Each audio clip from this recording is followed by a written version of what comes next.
वाहिगुरू जी का खालसा वाहिगुरू जी की फतेह। Punjabi audio book सुन रहे सारे ਸਰੋਤਿਆਂ ਨੂੰ मेरे ਮਨਿੰਦਰ कौर ਵੱਲੋਂ प्यार भरी सत श्री अकाल। ਅਸੀਂ शुरू ਕਰਨ जा रहे ਹਾਂ ਤੇ ਸਿੱਖ ਵੀ ਨਿਕਲਿਆ ਗਿਆ ਕਿਤਾਬ ਦਾ ਭਾਗ ਦੂਜਾ। ਅੰਗਰੇਜ਼ੀ ਉਹਦੇ ਮੂੰਹ ਵਿੱਚੋਂ ਬਦੋ-ਬਦੀ ਨਿਕਲਣ ਨੂੰ ਕਰਦੀ ਸੀ। ਕਿੰਨਾ ਕਿੰਨਾ ਚਿਰ ਅੰਗਰੇਜ਼ੀ ਬੋਲ ਕੇ ਉਹਨੂੰ ਖਿਆਲ ਆਉਂਦਾ ਤੇ ਉਹ ਕਹਿੰਦੀ ਓ ਸੌਰੀ ਤੇ ਫੇਰ ਅੱਗੋਂ ਗੱਲ ਪੰਜਾਬੀ ਵਿੱਚ ਸ਼ੁਰੂ ਕਰ ਦਿੰਦੀ। ਉਹਦੇ ਪਤੀ ਨੂੰ ਵੀ ਉਹ ਫਰਾਟੇਦਾਰ ਅੰਗਰੇਜ਼ੀ ਕਰਕੇ ਹੀ ਪਸੰਦ ਆਈ ਸੀ, ਪਰ ਇਸ ਗੱਲ ਦੇ ਉਲਟ ਉਹਦੇ ਭਰਾ ਹਰੀਸ਼ ਦਾ ਹੱਥ ਅੰਗਰੇਜ਼ੀ ਤੋਂ ਤੰਗ ਹੀ ਸੀ। ਦੋਵੇਂ ਭੈਣ ਭਰਾ ਆਨੇ ਟਕੇ ਵਾਲੇ ਸਕੂਲਾਂ ਵਿੱਚ ਹੀ ਪੜ੍ਹੇ ਸਨ, ਕਿਉਂਕਿ ਜੈਨੀ ਪਰਿਵਾਰ ਉਹਨਾਂ ਨੂੰ ਜੈਨ ਸਕੂਲ ਤੋਂ ਬਗੈਰ ਹੋਰ ਕਿਸੇ ਸਕੂਲ ਵਿੱਚ ਪੜ੍ਹਾਉਣਾ ਨਹੀਂ ਸੀ ਚਾਹੁੰਦਾ।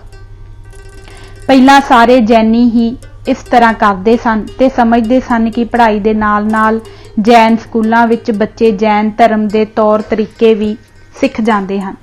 ਬਿਲਕੁਲ ਇਸੇ ਤਰ੍ਹਾਂ ਹੀ ਅੱਜ ਸਿੱਖ ਵੀ ਬੱਚੇ ਪੜ੍ਹਾਉਣ ਲਈ ਬਾਬਿਆਂ ਤੇ ਸਾਧਾਂ ਦੁਆਰਾ ਚਲਾਏ ਜਾ ਰਹੇ ਸਕੂਲਾਂ ਨੂੰ ਇਸੇ ਕਰਕੇ ਹੀ ਪਹਿਲ ਦਿੰਦੇ ਹਨ। ਪਰ ਨਾ ਤਾਂ ਜੈਨ ਸਕੂਲਾਂ ਦੇ ਪੜ੍ਹੇ ਬੱਚੇ ਕਦੇ ਵਧੀਆ ਜੈਨੀ ਬਣੇ ਹਨ ਤੇ ਨਾ ਹੀ ਬਾਬਿਆਂ ਦੇ ਸਕੂਲਾਂ ਦੇ ਪੜ੍ਹੇ ਬੱਚੇ ਵਧੀਆ ਸਿੱਖ ਬਣਨਗੇ। ਧਰਮ ਦੀ ਜ਼ਿਆਦਾ ਨੇੜਤਾ ਕਈ ਵਾਰ ਧਰਮ ਤੋਂ ਪਰਦੇ ਚੁੱਕ ਦਿੰਦੀ ਹੈ ਤੇ ਬੱਚਾ ਵੱਡਾ ਹੋ ਕੇ ਧਰਮ ਤੋਂ ਬਾਗੀ ਵੀ ਹੋ ਸਕਦਾ ਹੈ। ਦੁਨੀਆ ਦੇ ਵਿਦਵਾਨ ਇਹ ਹੀ ਦੱਸਦੇ ਹਨ। ਅੱਜ ਸਭ ਤੋਂ ਵੱਧ ਸਿੱਖ ਬੱਚੇ ਆਪਣੇ ਧਰਮ ਤੋਂ ਬੇਮੁਖ ਹੋ ਰਹੇ ਹਨ, ਜਦਕਿ ਸਿੱਖ ਧਰਮ ਵਰਗਾ ਨਵਾਂ ਸਾਫ਼ ਸੁਥਰਾ ਤੇ ਮੁਕੰਮਲ ਹੋਰ ਕੋਈ ਧਰਮ ਨਹੀਂ। ਸਿੱਖ ਧਰਮ ਹੀ ਐਸਾ ਧਰਮ ਹੈ ਜੋ ਅਣਖ ਨਾਲ ਜੀਣਾ ਵੀ ਦੱਸਦਾ ਹੈ ਤੇ ਸ਼ਰਨ ਪਏ ਨੂੰ ਮਾਫ਼ ਕਰਨਾ ਵੀ ਸਿਖਾਉਂਦਾ ਹੈ। ਸਾਰੇ ਧਰਮ ਆਪਣਾ ਪ੍ਰਚਾਰ ਕਰਨ ਲਈ ਵਿਚਾਰੇ ਬੱਚਿਆਂ ਨੂੰ ਹੀ ਚੁਣਦੇ ਹਨ, ਕਿਉਂਕਿ ਜੇ ਬਚਪਨ ਤੋਂ ਹੀ ਕਾਬੂ ਕਰਕੇ ਉਹਨਾਂ ਨੂੰ ਧਰਮ ਦੀ ਤੋਤੇ ਰੱਟ ਕਰਵਾ ਦਿੱਤੀ ਜਾਵੇ ਤਾਂ ਉਹ ਉਹਨਾਂ ਨੂੰ ਸਾਰੀ ਜ਼ਿੰਦਗੀ ਨਹੀਂ ਭੁੱਲ ਸਕਦੀ। ਇਸੇ ਲਈ ਹੀ ਇਸਲਾਮ ਧਰਮ ਵਿੱਚ ਕੁਰਾਨ ਦਾ ਹਵਾਲਾ ਦੇ ਕੇ ਕਿਹਾ ਜਾਂਦਾ ਹੈ ਕਿ ਜਦੋਂ ਬੱਚਾ 10 ਸਾਲ ਦਾ ਹੋ ਜਾਵੇ ਤਾਂ ਮਾਰ-ਮਾਰ ਕੇ ਉਹਨੂੰ ਕੁਰਾਨ ਸ਼ਰੀਫ ਪੜ੍ਹਾਓ। ਹਰ ਧਰਮ ਵਾਲੇ ਥਾਂ-ਥਾਂ ਸਕੂਲ ਖੋਲ੍ਹਦੇ ਹਨ ਤੇ ਆਪਣੇ ਧਰਮ ਦੀਆਂ ਗੱਲਾਂ ਸਿਖਾ ਕੇ ਉਹਨਾਂ ਬੱਚਿਆਂ ਨੂੰ ਆਪਣੇ ਪੱਖ ਵਿੱਚ ਕਰਨ ਦੀ ਕੋਸ਼ਿਸ਼ ਕਰਦੇ ਹਨ। ਮੰਨ ਲਓ ਹਿੰਦੂ ਰਾਮ ਕ੍ਰਿਸ਼ਨ ਨੂੰ ਪਰਮਹੰਸ ਕਹਿੰਦੇ ਹਨ, ਪਰ ਜੈਨੀ ਬੋਧੀ ਤੇ ਸਿੱਖ ਇਹ ਗੱਲ ਨਹੀਂ ਮੰਨਣਗੇ ਤੇ ਕਹਿਣਗੇ ਉਹ ਤਾਂ ਮਾਸ ਮੱਛੀ ਖਾਂਦਾ ਸੀ, ਪਰਮਹੰਸ ਕਿਵੇਂ ਹੋ ਸਕਦਾ ਹੈ? ਕਦੇ ਮਾਸ ਖਾਣ ਵਾਲਾ ਵੀ ਪਰਮਹੰਸ ਹੋਇਆ ਹੈ? ਇਸ ਤਰ੍ਹਾਂ ਬਚਪਨ ਤੋਂ ਹੀ ਧਾਰਮਿਕ ਕਸਵੱਟੀ ਬੱਚਿਆਂ ਨੂੰ ਫੜਾ ਦਿੱਤੀ ਜਾਂਦੀ ਹੈ ਤੇ ਉਹ ਉਸੇ ਨੂੰ ਹੀ ਮਾਪਦੰਡ ਬਣਾਈ ਰੱਖਦੇ ਹਨ। ਪ੍ਰਚਾਰ ਕਰਕੇ ਹੀ ਆਪਣੇ ਧਰਮ ਦਾ ਰੁਤਬਾ ਅਸਲ ਨਾਲੋਂ ਵਧਾਇਆ ਜਾਂਦਾ ਹੈ। ਹਿਟਲਰ ਨੇ ਕਿਹਾ ਹੈ, ਜੋ ਗੱਲ ਵਾਰ-ਵਾਰ ਦੁਹਰਾਈ ਜਾਵੇ ਉਹ ਹੀ ਸੱਚੀ ਲੱਗਣ ਲੱਗ ਪੈਂਦੀ ਹੈ। ਇੱਕ ਵਾਰ ਬੰਦੇ ਦੇ ਦਿਮਾਗ ਵਿੱਚ ਉਹ ਗੱਲ ਬੈਠ ਜਾਵੇ ਫਿਰ ਸੱਚਮੁੱਚ ਦੀ ਸੱਚੀ ਗੱਲ ਵੀ ਉਸਨੂੰ ਝੂਠੀ ਹੀ ਲੱਗਦੀ ਹੈ। ਸਾਰੇ ਸਾਧ ਸੰਤ ਤੇ ਡੇਰੇਦਾਰ ਇਹ ਗੱਲ ਜਾਣ ਚੁੱਕੇ ਹਨ, ਇਸੇ ਲਈ ਹੀ ਉਹ ਆਪਣੇ ਡੇਰੇ ਦੀ ਮਰਿਆਦਾ ਸਮਝਾਉਣ ਲਈ ਧੜਾ-ਧੜ ਸਕੂਲ ਖੋਲ੍ਹ ਰਹੇ ਹਨ। ਲੈਕਚਰਾਰ ਹੋਣ ਕਰਕੇ ਮਿੰਨੀ ਦਾ ਗਿਆਨ ਵੀ ਬਹੁਤ ਸੀ। ਉਹ ਬੜੇ ਥੋੜੇ ਜਿਹੇ ਲਫ਼ਜ਼ਾਂ ਦੀ ਗੱਲ ਵਿੱਚ ਹੀ ਸਾਹਮਣੇ ਵਾਲੇ ਨੂੰ ਨਿਰ-ਉੱਤਰ ਕਰ ਦਿੰਦੀ। ਨਾ ਤਾਂ ਉਹ ਜੋਸ਼ ਵਿੱਚ ਆਉਂਦੀ ਨਾ ਗੁੱਸੇ ਵਿੱਚ। ਜੇ ਉਸਨੇ ਗੱਲਬਾਤ ਛੱਡਣੀ ਹੁੰਦੀ ਤਾਂ ਹੱਸਦੀ ਉੱਠ ਕੇ ਚਲੀ ਜਾਂਦੀ। ਮੈਂ ਕਦੇ ਉਹਦੇ ਮੂੰਹੋਂ ਕਿਸੇ ਪ੍ਰਤੀ ਅਪਸ਼ਬਦ ਨਹੀਂ ਸਨ ਸੁਣੇ। ਉਹ ਜਦੋਂ ਬੋਲਦੀ ਤਾਂ ਇਸ ਤਰ੍ਹਾਂ ਲੱਗਦਾ ਜਿਵੇਂ ਮੂੰਹ ਵਿੱਚੋਂ ਫੁੱਲ ਕਿਰ ਰਹੇ ਹੋਣ। ਜਦੋਂ ਵੀ ਉਹ ਗੱਲ ਕਰਦੀ ਤਾਂ ਨਾਲ ਅੰਕੜੇ ਜ਼ਰੂਰ ਦਿੰਦੀ। ਕਈ ਵਾਰ ਤਾਂ ਉਹ ਕਿਤਾਬ ਦਾ ਨਾਂ ਤੇ ਲਿਖਾਰੀ ਦਾ ਨਾਂ ਵੀ ਲੈਂਦੀ। ਜਿਸ ਕਾਲਜ ਵਿੱਚ ਉਹ ਪੜ੍ਹਾਉਂਦੀ ਸੀ ਉੱਥੇ ਵੀ ਉਸਦੀ ਲਾਇਕ ਹੋਣ ਕਰਕੇ ਬਹੁਤ ਇੱਜ਼ਤ ਸੀ। ਆਪਣੀ ਗੱਲਬਾਤ ਵਿੱਚ ਉਹ ਕੋਈ ਵੀ ਐਸੀ ਗੱਲ ਨਹੀਂ ਸੀ ਕਰਦੀ ਜਿਸ ਨਾਲ ਕਿਸੇ ਦਾ ਦਿਲ ਦੁਖ ਸਕਦਾ ਹੋਵੇ ਜਾਂ ਬੁਰਾ ਮੰਨ ਜਾਣ ਦਾ ਡਰ ਹੋਵੇ। ਇੰਨੇ ਸੰਤੁਲਿਤ ਸੁਭਾਅ ਵਾਲੀ ਕੁੜੀ ਇਸ ਤੋਂ ਬਾਅਦ ਮੈਂ ਕਦੇ ਨਹੀਂ ਵੇਖੀ। ਮਿੰਨੀ ਕਹਿੰਦੀ ਪਹਿਲੇ ਜ਼ਮਾਨੇ ਨਾਲੋਂ ਤਾਂ ਹੁਣ ਦਾ ਜ਼ਮਾਨਾ ਕਿਤੇ ਚੰਗਾ ਹੈ। ਵਿਗਿਆਨ ਨੇ ਪਹਾੜਾਂ ਦੀਆਂ ਖੁੰਦਰਾਂ ਵਿੱਚ ਰਹਿੰਦੇ ਨੰਗ-ਮਨੰਗ ਮਨੁੱਖਾਂ ਨੂੰ ਖੁੰਦਰਾਂ ਵਿੱਚੋਂ ਕੱਢ ਕੇ ਚੰਦਰਮਾ ਤੱਕ ਪਹੁੰਚਾ ਦਿੱਤਾ ਹੈ। ਜਿਹੜਾ ਚੰਦਰਮਾ ਕਦੇ ਪੂਜਨਿਕ ਸੀ ਤੇ ਹਿੰਦੂ ਔਰਤਾਂ ਕਰਵਾ ਚੌਥ ਦਾ ਵਰਤ ਰੱਖ ਕੇ ਉਸਨੂੰ ਅਰਗ ਦਿੰਦੀਆਂ ਸਨ ਤੇ ਮੁਸਲਮਾਨ ਲੋਕ ਚੰਦਰਮਾ ਨੂੰ ਵੇਖ ਕੇ ਰੋਜ਼ਾ ਖੋਲ੍ਹਦੇ ਸਨ। ਉਹ ਚੰਦਰਮਾ ਅੱਜ ਲੋਕਾਂ ਦੇ ਪੈਰਾਂ ਥੱਲੇ ਹੈ ਤੇ ਉੱਥੇ ਬਸਤੀਆਂ ਵਸਾਉਣ ਬਾਰੇ ਵਿਚਾਰਾਂ ਹੋ ਰਹੀਆਂ ਹਨ, ਪਰ ਲੋਕ ਅਜੇ ਵੀ ਨਵੇਂ ਚੜ੍ਹੇ ਚੰਦਰਮਾ ਵੱਲ ਵੇਖ ਕੇ ਕਹਿੰਦੇ ਹਨ, ਸੁੱਖ ਦਾ ਚੜ੍ਹੀ। ਹੁਣ ਦੇ ਲੋਕ ਵੀ ਅੱਗੇ ਨਾਲੋਂ ਚੰਗੇ ਹਨ। ਪਹਿਲਾਂ ਤਾਂ ਬੰਦਾ ਬੰਦੇ ਨੂੰ ਮਾਰ ਕੇ ਖਾ ਜਾਂਦਾ ਸੀ। ਬਸ ਇਹ ਲਫ਼ਜ਼ ਸੁਣਦਿਆਂ ਹੀ ਹਰੀਸ਼ ਦੀ ਮਾਂ ਝੁੰਚਣੀ ਜਿਹੀ ਲੈਂਦੀ ਤੇ ਕੰਨਾਂ ਤੇ ਹੱਥ ਰੱਖ ਲੈਂਦੀ, ਕਿਉਂਕਿ ਮਾਰਨ ਤੇ ਮਾਰ ਕੇ ਖਾ ਜਾਣ ਵਾਲੀ ਗੱਲ ਤੇ ਲਗਭਗ ਹਰ ਜੈਨੀ ਦਾ ਪ੍ਰਤੀਕਰਮ ਇੱਕੋ ਜਿਹਾ ਹੀ ਹੁੰਦਾ ਹੈ। ਉਹ ਆਪਣੀ ਗੱਲ ਜਾਰੀ ਰੱਖਦੀ ਤੇ ਕਹਿੰਦੀ, ਸਤਯੁਗ ਤੇ ਦੁਆਪਰ ਵਿੱਚ ਤਾਂ ਲੋਕ ਭੁੱਖ ਨਾਲ ਅਕਾਲ ਪੈ ਕੇ ਹੀ ਮਰ ਜਾਂਦੇ ਸਨ ਤੇ ਬਿਮਾਰੀਆਂ ਤੇ ਮਹਾਮਾਰੀਆਂ ਹੀ ਪਿੱਛਾ ਨਹੀਂ ਸਨ ਛੱਡਦੀਆਂ, ਪਰ ਹੁਣ ਜੇ ਐਸਾ ਹੋਵੇ ਤਾਂ ਸਕੂਲਾਂ ਵਿੱਚ ਪੜ੍ਹਨ ਵਾਲੇ ਬੱਚੇ ਵੀ ਆਪਣੀਆਂ ਬੁਗਨੀਆਂ ਤੋੜ ਕੇ ਰਿਲੀਫ ਫੰਡ ਵਿੱਚ ਦੇ ਦਿੰਦੇ ਹਨ। ਹੁਣ ਵੀਅਤਨਾਮ ਦੀ ਜੰਗ ਦੀ ਗੱਲ ਹੀ ਲੈ ਲਓ, ਕਿਵੇਂ ਪੂਰੀ ਦੁਨੀਆ ਨੇ ਫੰਡ ਭੇਜੇ ਹਨ ਤੇ ਬੱਚਿਆਂ ਨੇ ਆਪਣੀਆਂ ਆਈਸਕ੍ਰੀਮ ਦੇ ਪੈਸੇ ਬਚਾ ਕੇ ਭੇਜੇ ਹਨ। ਜਦੋਂ ਅਮਰੀਕਾ ਦੇ ਬੱਚਿਆਂ ਨੇ ਵੀ ਵੀਅਤਨਾਮ ਲਈ ਫੰਡ ਭੇਜਿਆ ਤਾਂ ਅਮਰੀਕਾ ਦੀ ਸਰਕਾਰ ਨੂੰ ਵੀ ਸ਼ਰਮ ਆਈ ਤੇ ਇਸ ਤਰ੍ਹਾਂ ਸਰਕਾਰ ਨੇ ਲੜਾਈ ਤੋਂ ਪੈਰ ਪਿੱਛੇ ਸਰਕਾਉਣਾ ਸ਼ੁਰੂ ਕਰ ਦਿੱਤਾ, ਨਹੀਂ ਤਾਂ ਅਮਰੀਕਾ ਦੇ ਲੋਕ ਹੀ ਸਰਕਾਰ ਦੇ ਵਿਰੁੱਧ ਹੋ ਜਾਣ ਦਾ ਡਰ ਸੀ। ਹੁਣ ਬਿਹਾਰ ਦੇ ਅਕਾਲ ਦਾ ਜਲੰਧਰ ਤੱਕ ਅਸਰ ਪਿਆ ਹੈ। ਲੋਕਾਂ ਨੇ ਇੰਨਾ ਉਤਸ਼ਾਹ ਦਿਖਾਇਆ ਹੈ ਕਿ ਸਰਕਾਰ ਨੂੰ ਬਿਹਾਰ ਦਾ ਅਕਾਲ ਏਜੰਡੇ ਦੇ ਸਭ ਤੋਂ ਉੱਤੇ ਲਿਆਉਣਾ ਪਿਆ ਹੈ। ਜਿੱਥੇ ਲੱਖਾਂ ਬੰਦੇ ਮਰਨੇ ਸਨ, ਉੱਥੇ ਸਿਰਫ 40 ਬੰਦੇ ਹੀ ਮਰੇ ਹਨ। ਉਦੋਂ ਮੈਨੂੰ ਆਪਣੇ ਧਰਮ ਵਿੱਚ ਬ੍ਰਾਹਮਣ ਦੁਆਰਾ ਹੋ ਚੁੱਕੀ ਘੁਸਪੈਠ ਦਾ ਉੱਕਾ ਹੀ ਪਤਾ ਨਹੀਂ ਸੀ। ਜਿਸ ਤਰ੍ਹਾਂ ਮੈਨੂੰ ਉਦੋਂ ਪਤਾ ਨਹੀਂ ਸੀ, ਇਸੇ ਤਰ੍ਹਾਂ ਹੀ ਕਈ ਸਿੱਖਾਂ ਨੂੰ ਅੱਜ ਵੀ ਪਤਾ ਨਹੀਂ ਤੇ ਉਹ ਅੱਜ ਵੀ ਹਨੇਰੇ ਦੀ ਦੁਨੀਆ ਵਿੱਚ ਹੀ ਤੁਰੇ ਫਿਰਦੇ ਹਨ। ਜਦੋਂ ਮਿੰਨੀ ਬ੍ਰਾਹਮਣ ਦੇ ਧਰਮਾਂ ਵਿੱਚ ਰਲੇ ਦੀ ਕੋਈ ਗੱਲ ਕਰਦੀ ਤਾਂ ਮੈਂ ਦਿਲ ਹੀ ਦਿਲ ਵਿੱਚ ਸੰਤੁਸ਼ਟ ਜਿਹਾ ਮਹਿਸੂਸ ਕਰਦਾ ਕਿ ਚਲੋ ਅਸੀਂ ਤਾਂ ਬਚ ਗਏ, ਅੱਜ ਤੱਕ ਬ੍ਰਾਹਮਣ ਸਿੱਖ ਧਰਮ ਵਿੱਚ ਨਹੀਂ ਵੜ ਸਕਿਆ। ਪਰ ਮਿੰਨੀ ਦੀ ਗੱਲ ਬੜੀ ਸਪਸ਼ਟ ਸੀ ਕਿ ਬ੍ਰਾਹਮਣ ਨੇ ਜਿਹੜੇ ਵੀ ਧਰਮ ਵਿੱਚ ਘੁਸਪੈਠ ਕਰਨੀ ਹੋਵੇ, ਪਹਿਲਾਂ ਉਸੇ ਦਾ ਹੀ ਭੇਸ ਬਣਾਉਂਦਾ ਹੈ। ਜੇ ਜੈਨ ਧਰਮ ਵਿੱਚ ਵੜਨਾ ਸੀ ਤਾਂ ਜੈਨੀਆਂ ਦਾ, ਬੁੱਧ ਧਰਮ ਵਾਸਤੇ ਬੋਧੀਆਂ ਦਾ, ਪਾਰਸੀਆਂ ਵਾਸਤੇ ਪਾਰਸੀਆਂ ਦਾ ਤੇ ਸਿੱਖਾਂ ਵਾਸਤੇ ਸਿੱਖਾਂ ਦਾ। ਪਰ ਸਿੱਖਾਂ ਵਿੱਚ ਸਿੱਖ ਭੇਸ ਵਿੱਚ ਕੋਈ ਬ੍ਰਾਹਮਣੀ ਘੁਸਪੈਠ ਹੋਈ ਹੈ, ਉਹ ਮੇਰਾ ਬੇਵਕੂਫ ਦਿਮਾਗ ਸਮਝ ਨਾ ਸਕਦਾ। ਜਿਸ ਗੁਰਦੁਆਰੇ ਦੇ ਗ੍ਰੰਥੀ ਨੂੰ ਮੈਂ ਗੁਰੂ ਮਹਾਰਾਜ ਦਾ ਵਜ਼ੀਰ ਸਮਝਦਾ ਸਾਂ, ਉਹ ਹੀ ਬ੍ਰਾਹਮਣ ਹੈ, ਇਹ ਮੈਨੂੰ ਸਮਝ ਨਾ ਆਉਂਦੀ। ਪਰ ਹੁਣ ਮੈਨੂੰ ਕੋਈ ਸ਼ੱਕ ਨਹੀਂ ਰਿਹਾ। ਇਸ ਗੱਲ ਦੀ ਮਿਸਾਲ ਦੇਣ ਲੱਗਿਆਂ ਉਹ ਇੱਕ ਫਿਲਮੀ ਗਾਣੇ ਦਾ ਆਸਰਾ ਲੈ ਲੈਂਦੀ ਤੇ ਕਹਿੰਦੀ, ਪਾਣੀ ਰੇ ਪਾਣੀ ਤੇਰਾ ਰੰਗ ਕੈਸਾ, ਜਿਸमें ਮਿਲਾ ਦੋ ਲਗੇ ਉਸ ਜੈਸਾ।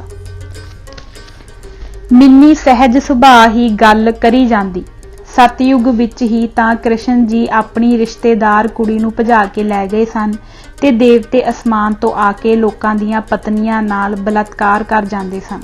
ਆਮ ਲੋਕਾਂ ਦੀਆਂ ਪਤਨੀਆਂ ਨਾਲ ਹੀ ਨਹੀਂ, ਸਗੋਂ ਰਿਸ਼ੀਆਂ ਮੁਨੀਆਂ ਦੀਆਂ ਪਤਨੀਆਂ ਨਾਲ ਵੀ ਇਹ ਹੁੰਦਾ ਸੀ। ਜੇ ਕੋਈ ਰਿਸ਼ੀ ਵਿਚਾਰਾ ਇਕੱਲਾ ਬੈਠਾ ਤਪ ਕਰ ਰਿਹਾ ਹੁੰਦਾ ਤਾਂ ਉਹਦਾ ਤਪ ਤੋੜਨ ਲਈ ਕੋਈ ਇੰਦਰ ਵਰਗਾ, ਮੇਨਕਾ ਵਰਗੀਆਂ ਵੇਸਵਾਵਾਂ ਨੂੰ ਘੱਲ ਦਿੰਦਾ। ਭਲਾ ਜੇ ਕੋਈ ਤਪ ਕਰ ਰਿਹਾ ਸੀ ਤਾਂ ਕਿਸੇ ਨੂੰ ਕੀ ਤਕਲੀਫ ਸੀ? ਬ੍ਰਹਮਾ ਜਿਸਨੇ ਸਾਰੀ ਸ੍ਰਿਸ਼ਟੀ ਦੀ ਰਚਨਾ ਕੀਤੀ ਹੈ, ਉਹ ਆਪਣੀ ਹੀ ਧੀ ਦਾ ਬਲਾਤਕਾਰ ਕਰਨ ਤੇ ਉਤਰ ਆਇਆ। ਸੀਤਾ ਜੀ ਨੂੰ ਉਦਾਲਿਆ ਗਿਆ ਤੇ ਦ੍ਰੋਪਦੀ ਨੂੰ ਨੰਗਾ ਕੀਤਾ ਗਿਆ। ਬਲਾਤਕਾਰ, ਉਦਾਲਨ ਤੇ ਨੰਗੇ ਕਰਨ ਵਰਗੇ ਲਫ਼ਜ਼ ਬੁੱਢੀ ਜੈਨਣ ਦੇ ਦਿਮਾਗ ਵਿੱਚ ਬੰਬ ਵਾਂਗ ਫਟਦੇ ਤੇ ਉਹ ਘੂਰੀ ਵੱਟ ਕੇ ਕਹਿੰਦੀ, ਨੀ ਚੁੱਪ ਵੀ ਕਰੇਂਗੀ ਕਿ ਪੂਰਾ ਪੀਰੀਅਡ ਲਾ ਕੇ ਹੀ ਹਟੇਂਗੀ? ਤੇਰਾ ਪਿਓ ਤੇ ਤਾਇਆ ਕੋਲ ਬੈਠੇ ਆ, ਚਬੜ ਚਬੜੀ ਕਰੀ ਜਾਨੀ ਏ, ਕੁਝ ਤੇ ਸ਼ਰਮ ਕਰ। ਸੱਚਮੁੱਚ ਹੀ ਇੱਕ ਜੈਨੀ ਪਰਿਵਾਰ ਵਿੱਚ ਬਜ਼ੁਰਗਾਂ ਦੇ ਸਾਹਮਣੇ ਕੁਆਰੀ ਕੁੜੀ ਦੇ ਮੂੰਹੋਂ ਇਹੋ ਜਿਹੇ ਲਫ਼ਜ਼, ਬੇਸ਼ਰਮੀ ਦੀ ਹੱਦ ਸੀ। ਬੁੱਢੀ ਭਾਵੇਂ ਮਿੰਨੀ ਨੂੰ ਵਿੱਚ ਟੋਕਦੀ ਰਹਿੰਦੀ ਸੀ, ਪਰ ਗੱਲਾਂ ਦਾ ਕੰਨ ਰਸ ਉਹਨੂੰ ਵੀ ਬੜਾ ਸੀ। ਜਦੋਂ ਮਿੰਨੀ ਚੁੱਪ ਹੋ ਜਾਂਦੀ ਤਾਂ ਉਹ ਫਿਰ ਕੋਈ ਗੱਲ ਕਰਕੇ ਗੱਲਬਾਤ ਦੁਬਾਰਾ ਸ਼ੁਰੂ ਕਰਵਾ ਦਿੰਦੀ। ਜਿਵੇਂ ਕਹਿ ਦਿੰਦੀ, ਹੁਣ ਤੇ ਰਿਸ਼ਵਤ ਈ ਬੜੀ ਵੱਧ ਗਈ ਏ। ਪਹਿਲੇ ਜ਼ਮਾਨੇ ਵਿੱਚ ਇੰਨੀ ਰਿਸ਼ਵਤ ਤੇ ਨਹੀਂ ਸੀ ਨਾ ਹੁੰਦੀ। ਹੁਣ ਤੇ ਹਰ ਦਫ਼ਤਰ ਵਿੱਚ ਜਿੱਥੇ ਜਾਓ ਪਹਿਲਾਂ ਰਿਸ਼ਵਤ ਤੇ ਫੇਰ ਹੋਰ ਕੋਈ ਗੱਲ। ਇਸ ਤਰ੍ਹਾਂ ਉਹ ਉਨਾ ਚਿਰ ਤੱਕ ਗੱਲ ਨਾਲ ਗੱਲ ਜੋੜੀ ਹੀ ਜਾਂਦੀ ਜਿੰਨਾ ਚਿਰ ਮਿੰਨੀ ਜਾਂ ਹਰੀਸ਼ ਜਾਂ ਕੋਈ ਹੋਰ ਅੱਗੋਂ ਕੋਈ ਗੱਲ ਨਾ ਸ਼ੁਰੂ ਕਰਦਾ। ਰਿਸ਼ਵਤ ਦੇ ਮਾਮਲੇ ਵਿੱਚ ਮਿੰਨੀ ਬੜੀ ਸਪਸ਼ਟ ਸੀ। ਉਹਦਾ ਖਿਆਲ ਸੀ ਕਿ ਜਿੰਨਾ ਚਿਰ ਤੱਕ ਮੰਦਰਾਂ, ਗੁਰਦੁਆਰਿਆਂ ਤੇ ਮਸਜਿਦਾਂ ਵਿੱਚ ਚੜਾਵਾ ਚੜਾਉਣਾ ਬੰਦ ਨਹੀਂ ਹੁੰਦਾ, ਉਨਾ ਚਿਰ ਤੱਕ ਰਿਸ਼ਵਤ ਬੰਦ ਨਹੀਂ ਹੋ ਸਕਦੀ। ਉਹ ਕਹਿੰਦੀ, ਜਦੋਂ ਇਹ ਸੁਖਣਾ ਸੁਖੀ ਜਾਂਦੀ ਹੈ ਕਿ ਹੇ ਮਹਾਵੀਰ, ਮੇਰੇ 6ਵੀਂ ਵਿੱਚ ਪੜ੍ਹਦੇ ਨਲਾਇਕ ਪੁੱਤ ਨੂੰ ਫਸਟ ਡਿਵੀਜ਼ਨ ਵਿੱਚ ਪਾਸ ਕਰਵਾ ਦੇ, ਮੈਂ ਪ੍ਰਿਯੂਸ਼ਨ ਪਰਵ ਵਿੱਚ 11 ਰੁਪਏ ਦਾ ਪ੍ਰਸ਼ਾਦ ਚੜਾਵਾਂਗੀ। ਅਜੇ ਉਹ ਗੱਲ ਕਰ ਰਹੀ ਹੁੰਦੀ ਤਾਂ ਬੁੱਢੀ ਜੈਨਣ ਛੇਤੀ ਛੇਤੀ ਆਪਣੇ ਆਸੇ-ਪਾਸੇ ਤੇ ਅੱਗੇ ਪਿੱਛੇ ਵੇਖਣ ਲੱਗ ਪੈਂਦੀ ਤੇ ਕਹਿੰਦੀ, ਮੈਨੂੰ ਲੱਗਦਾ ਹੈ ਤੂੰ ਅੱਜ ਉਹਦੇ ਕੋਲੋਂ ਗੁੱਤ ਪਟਾ ਕੇ ਹੀ ਹਟੇਂਗੀ। ਜੇ ਉਹ ਸੁਣ ਲੈਂਦਾ ਤਾਂ ਉਹਨੇ ਹੁਣੇ ਹੀ ਭੁੜਕਣ ਲੱਗ ਪੈਣਾ ਸੀ। ਬਾਅਦ ਵਿੱਚ ਮੈਨੂੰ ਪਤਾ ਲੱਗਾ ਕਿ ਇਹ ਸੁਖਣਾ ਹਰੀਸ਼ ਦੀ ਮਾਂ ਨੇ ਹਰੀਸ਼ ਲਈ ਸੁਖੀ ਸੀ। ਜਦੋਂ ਉਹ 6ਵੀਂ ਵਿੱਚ ਪੜ੍ਹਦਾ ਸੀ ਤੇ ਉਹ ਪੜ੍ਹਾਈ ਵਿੱਚ ਇੰਨਾ ਨਿਕੰਮਾ ਸੀ ਕਿ ਉਹਦੀ ਪਾਸ ਹੋਣ ਦੀ ਉੱਕਾ ਹੀ ਕੋਈ ਆਸ ਨਹੀਂ ਸੀ। ਇੱਕ ਵਾਰ ਹਰੀਸ਼ ਦੀ ਮਾਂ ਨੇ ਪਹਿਲਾਂ ਵੀ ਸੁਖਣਾ ਸੁਖੀ ਸੀ ਕਿ ਜੇ ਹਰੀਸ਼ ਪਾਸ ਹੋ ਜਾਵੇ ਤਾਂ ਮੈਂ 5 ਰੁਪਏ ਦਾ ਪ੍ਰਸ਼ਾਦ ਚੜਾਵਾਂਗੀ। ਉਸਨੇ ਪ੍ਰਸ਼ਾਦ ਦੀ ਰਕਮ ਦੁੱਗਣੀ ਕਰਕੇ 11 ਰੁਪਏ ਕਰ ਦਿੱਤੀ ਤੇ ਨਾਲ ਹੀ ਪਾਸ ਹੋਣ ਤੋਂ ਇਲਾਵਾ ਫਸਟ ਡਿਵੀਜ਼ਨ ਆਉਣ ਦੀ ਵੀ ਸ਼ਰਤ ਰੱਖ ਦਿੱਤੀ ਸੀ। ਮਿੰਨੀ ਨੇ ਉਦੋਂ ਦੀ ਇਹ ਗੱਲ ਫੜ ਲਈ ਸੀ ਤੇ ਜਿੱਥੇ ਕਿਤੇ ਵੀ ਰਿਸ਼ਵਤ ਨਾ ਹਟਣ ਦੀ ਗੱਲ ਕਰਦੀ ਆਪਣੇ ਭਰਾ ਦੀ 6ਵੀਂ ਜਮਾਤ ਵਾਲੀ ਘਟਨਾ ਇਸ ਗੱਲ ਨਾਲ ਜੋੜ ਦਿੰਦੀ। ਭੈਣ ਭਰਾ ਦਾ ਕਈ ਵਾਰ ਝਗੜਾ ਹੋ ਚੁੱਕਾ ਸੀ। ਫਿਰ ਮਿੰਨੀ ਨੇ ਮੈਨੂੰ ਵੀ ਆਪਣੀ ਗੱਲ ਵਿੱਚ ਘੜੀਸ ਲਿਆ ਤੇ ਕਿਹਾ, ਚੱਲ ਕੁਲਬੀਰ, ਤੂੰ ਦੱਸ, ਜੇ ਰੱਬ ਸਿਰਫ 11 ਰੁਪਏ ਲੈ ਕੇ ਇੱਕ ਨਲਾਇਕ ਨੂੰ ਫਸਟ ਡਿਵੀਜ਼ਨ ਵਿੱਚ ਪਾਸ ਕਰਵਾ ਸਕਦਾ ਹੈ ਤਾਂ ਕੋਈ ਸਰਕਾਰ, ਕਲਰਕ ਜਾਂ ਅਫਸਰ ਪੈਸੇ ਕਿਉਂ ਨਾ ਲਵੇ, ਜਿਸ ਨੇ ਕੰਮ ਕਰਕੇ ਸੱਚਮੁੱਚ ਹੀ ਹੱਥ ਫੜਾ ਦੇਣਾ ਹੁੰਦਾ ਹੈ। ਇਸੇ ਤਰ੍ਹਾਂ ਹੀ ਅਫਸਰਾਂ ਦੀ ਰਿਸ਼ਵਤ ਕਲਰਕਾਂ ਨਾਲੋਂ ਵੱਧ ਹੁੰਦੀ ਹੈ ਜਾਂ ਇਹ ਕੰਮ ਦੇ ਹਿਸਾਬ ਨਾਲ ਹੁੰਦੀ ਹੈ।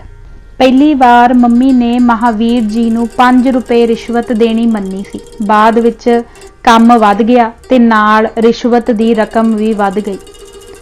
ਤੇ ਉਹ ਕੰਮ ਕਿਹੜਾ ਹੋ ਗਿਆ ਸੀ? ਮੇਰੀ ਸੁਖਣਾ ਤੇ ਪੂਰੀ ਹੀ ਨਾ ਹੋਈ। ਮੰਮੀ ਉਹ ਕੰਮ ਹੋਣ ਵਾਲਾ ਹੀ ਨਹੀਂ ਸੀ। ਫਸਟ ਡਿਵੀਜ਼ਨ ਵਿੱਚ ਪਾਸ ਕਰਵਾਉਣ ਲਈ ਮਹਾਵੀਰ ਜੀ ਨੂੰ ਆਪ ਹਰੀਸ਼ ਦੇ ਥਾਂ ਬੈਠ ਕੇ ਇਮਤਿਹਾਨ ਦੇਣਾ ਪੈਣਾ ਸੀ, ਪਰ ਉਹ ਵਿਚਾਰੇ ਤਾਂ ਆਪ ਅਨਪੜ੍ਹ ਸਨ, ਫੇਰ ਪੇਪਰ ਲਿਖਦਾ ਕੌਣ? ਬੁੱਢੀ ਸਮੇਤ ਦੂਜੇ 2 ਬੁੱਢੇ ਵੀ ਕੰਨਾਂ ਦੀਆਂ ਕਰੁੰਬਲਾਂ ਥੱਲੇ ਨੂੰ ਖਿੱਚਣ ਲੱਗ ਪੈਂਦੇ ਤੇ ਕਹਿੰਦੇ, ਇੰਨਾ ਘੁਮੰਡ, 2 ਜਮਾਤਾਂ ਪੜ੍ਹ ਕੀ ਗਈ ਹੈ, ਮਹਾਵੀਰ ਨੂੰ ਵੀ ਅਨਪੜ੍ਹ ਦੱਸਦੀ ਹੈ। ਕੀ ਬਣੂ ਇਸ ਕੁੜੀ ਦਾ? ਇਹ ਕਮਿਊਨਿਸਟ ਹੋ ਗਈ ਏ। ਬੁੱਢੀ ਫੱਟ ਗਿੱਲਾ ਬੱਤਰ ਸਾਂਭ ਲੈਂਦੀ ਤੇ ਕਹਿੰਦੀ, ਮੈਂ ਤਾਂ ਕਹਿੰਨੀ ਆ ਵਿਆਹ ਕਰ ਦਈਏ ਇਹਦਾ। ਮਿੰਨੀ ਮੇਰੇ ਵੱਲ ਮੂੰਹ ਕਰਕੇ ਕਹਿੰਦੀ, ਕੁਲਬੀਰ, ਤੂੰ ਹਰਿਆਣੇ ਦੇ ਜਾਟਾਂ ਵਾਲੀ ਗੱਲ ਸੁਣੀਏ। ਇੱਕ ਤੇਲੀ ਤੇ ਜਾਟ ਲੜ ਪਏ। ਤੇਲੀ ਨੇ ਕਿਹਾ, ਜਾਟ ਰੇ ਜਾਟ, ਤੇਰੇ ਸਿਰ ਪੇ ਖਾਟ। ਜਾਟ ਨੂੰ ਅੱਗੋਂ ਕੋਈ ਹੋਰ ਗੱਲ ਨਾ ਔੜੀ ਤਾਂ ਉਸਨੇ ਕਿਹਾ, ਤੇਲੀ ਰੇ ਤੇਲੀ, ਤੇਰੇ ਸਿਰ ਪੇ ਕੋਲੂ। ਕੋਲ ਖਲੋਤੇ ਇੱਕ ਬੰਦੇ ਨੇ ਪੁੱਛਿਆ, ਇਹ ਕੀ ਗੱਲ ਬਣੀ? ਗੱਲ ਤੇ ਨਹੀਂ ਬਣੀ, ਪਰ ਕੋਲੂ ਦਾ ਭਾਰ ਤੇ ਲੱਗੂ ਹੀ। ਉਹ ਗੱਲ ਮੰਮੀ ਦੀ ਏ, ਦੱਸ ਭਲਾ ਇਸ ਗੱਲ ਨਾਲ ਵਿਆਹ ਦਾ ਕੋਈ ਤੁਅੱਲਕ ਹੈ? ਇਸ ਤਰ੍ਹਾਂ ਇਹ ਬੜੀ ਦਿਲਚਸਪ ਤੇ ਖੱਟੀ ਮਿੱਠੀ ਨੋਕ ਝੋਕ ਜਿਹੀ ਚੱਲਦੀ ਰਹਿੰਦੀ। ਵਿੱਚ ਵਿੱਚ ਕਈ ਯਬਲੀਆਂ ਮੈਂ ਵੀ ਵੱਢ ਦਿੰਦਾ।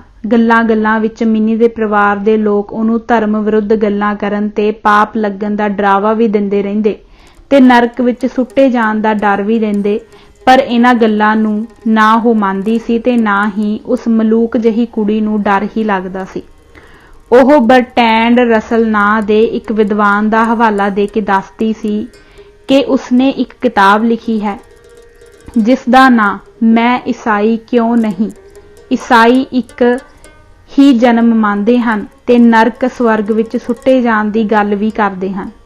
ਬਰਟੈਂਡ ਰਸਲ ਨੇ ਕਿਹਾ ਕਿ ਮੈਂ ਹੁਣ ਤੱਕ ਜਿੰਨੇ ਵੀ ਪਾਪ ਕੀਤੇ ਹੋਏ ਹੋਣ ਤੇ ਜਿੰਨੇ ਕਰਨ ਲਈ ਸੋਚੇ ਹੋਣ ਪਰ ਕਰ ਨਾ ਸਕਿਆ ਹੋਵਾਂ, ਉਹ ਸਾਰੇ ਹੀ ਅਗਰ ਜੇ ਕਿਸੇ ਸਖਤ ਤੋਂ ਸਖਤ ਜੱਜ ਅੱਗੇ ਵੀ ਮੰਨ ਜਾਵਾਂ ਤਾਂ ਮੈਨੂੰ 4-5 ਸਾਲਾਂ ਤੋਂ ਵੱਧ ਸਧਾਰਨ ਕੈਦ ਦੀ ਸਜ਼ਾ ਨਹੀਂ ਹੋ ਸਕਦੀ। ਏਦਾਂ ਦੀਆਂ ਵਿਦਵਤਾ ਭਰਪੂਰ ਤੇ ਉੱਚੀਆਂ ਉੱਚੀਆਂ ਗੱਲਾਂ ਸੁਣ ਕੇ ਬੁੱਢੀ ਨੂੰ ਆਪਣੀ ਵਿਦਵਾਨ ਧੀ ਤੇ ਬੜਾ ਨਾਜ਼ ਤੇ ਫਖਰ ਮਹਿਸੂਸ ਹੁੰਦਾ ਤੇ ਉਹਦਾ ਮੱਥਾ ਚੁੰਮ ਕੇ ਉਹ ਕਹਿੰਦੀ, ਜੀਂਦੀ ਰਵੇ ਮੇਰੀ ਧੀ, ਕਿਤੇ ਮੇਰੀ ਹੀ ਨਜ਼ਰ ਨਾ ਲੱਗ ਜਾਵੇ। ਕਿੱਡੀਆਂ ਕਿੱਡੀਆਂ ਸੁਆਦੀ ਗੱਲਾਂ ਕਰਦੀ ਏ। इदां दीयां गल्लां तां मैं कदे सत्संग विच भी नहीं सुणीआं। हर जैनी हर वेले पाप दे डर तो अंदर अंदर डरदा रहिंदा है, पर जे कोई कह देवे कि पाप नहीं लग सकदा तां उन्हां नूं बड़ा हौसला मिलदा है।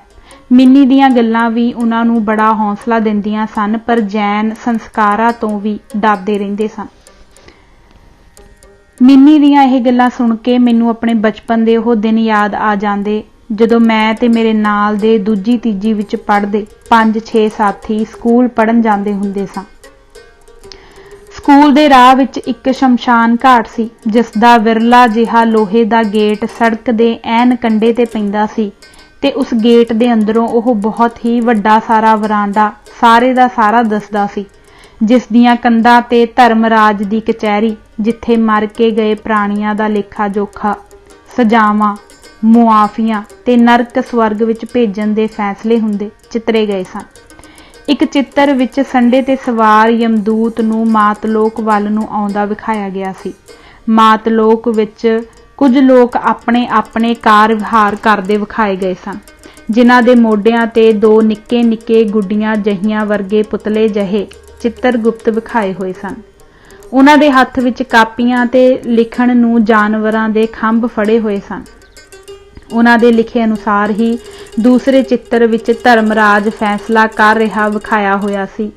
अगे एक वड्डा सारा कड़ाया तेल नाल भरिया होया पिया सी, जिस दे थल्ले तहिया तै अग बल रही सी ते कड़ाहे दा तेल खौल रिहा सी, जिस विच एक पापी ऐलाने जा चुके बंदे नूं सुट्टण लई जल्लाद तैयार सन, बल्कि उन्हां ने उस बंदे नूं अपणियां मजबूत बावां नाल चुक्या होया सी ते हुण सुट्टिया कि कदों सुट्टिया वाला दृश्य सी। उस तो अगले चित्र विच एक खूबसूरत लम्मे वाला वाली सुंदर ते जवान औरत नूं अग विच सुट्टण लई फड़ के लई जांदे जलादां दा डरावना चित्र सी। उस तो अगले चित्र वेखण लई सानूं गेट दे बिल्कुल खब्बे पासे वाल खलो के वेखना पैंदा सी। यह चित्र भी बहुत डरावना सी। एक सूदखोर जहे मोटे ढिड वाले लाले दियां लत्तां, ढिड, पट्टां ते बाहां विचों लम्मे लम्मे सुंडियां वर्गे कीड़े निकलदे वड़दे विखाए गए सन। इसे तरह जेड़ा झूठ बोले उहनूं कौड़ियां दी मार पैंदी, जेड़ा जानवरां नूं मारे ओहदी पुट्ठा करके खल लैंदी, जेड़ा शराब पीवे ओहदे मूँह विच दग दा कोला रखण अते इस तरह दे होर भी बहुत सारे दिल कंबाऊ चित्र सन। इन्हां चित्रां नूं असीं ना चाहुंदे होए भी कोलों लंघ के स्कूल जाण वेले ते आउण वेले जरूर वेखदे सां। सानूं 5-6 मुंडियां दी ढाणी नूं गेट लागे खलो के गौर नाल वेखदिआं नूं समझाउण वास्ते एक जट्टां वाला बाबा आ जांदा सी ते सानूं इकल्ले इकल्ले चित्र बारे समझाउंदा सी। औरत बारे ओह कहिंदा, यह विभचारी औरत है जो अपने पति तो इलावा होर किसे नाल भी भोग करदी सी। इहो जिहियां दा यह ही हाल हुंदा है। उदों सानूं ना तां विभचार दा पता हुंदा सी ते ना ही भोग दा। जिस मोटे बंदे दे शरीर विच कीड़े निकलदे वड़दे सन ओह लोकां नूं ते खास कर गरीबां नूं लुੱਟਣ वाला सी। मुर्दे साड़न वाला ओह बाबा कहिंदा, इन्हां कीड़ियां दी तकलीफ नाल ते अग विच सड़न नाल बंदा मरदा भी नहीं, बस दुख ही भोगदा है। नरक दा दृश्य बरांडे दी खब्बी बाही वाले पासे पूरी कंध उत्ते सी। पेशाब टट्टी ते गंद मंद विच खलोते लोक ही रोटी खांदे अते पानी पींदे विखाए गए सन। उन्हां दे सौण लई भी कोई थां नहीं सी। ओह सारे भी जिंदगी दे दुख उठा रहे सन। सज्जे पासे वाली कंध ते बहुत ही सुंदर चित्र सी। सुंदर बाग, सोने दे सेब लटकदे ते सोने दे फलां वाले ही होर दरख्तां दे थल्ले अधनंगियां गहणियां नाल लदियां बहुत ही सुंदर औरतां विखाईयां गईयां सन, जिन्हां नूं पुजारी परियां कहिंदा सी। बाग दे विचों दी एक नदी वगदी विखाई गई सी, जिस दा पानी बहुत चिट्टा सी। दरअसल ओह पानी नहीं, दुध दी नदी सी। उस नदी दे कंढे ते दोही पासी बड़ी हरियाली सी ते दरख्तां दे थल्ले पलंग डट्ठे होए सन।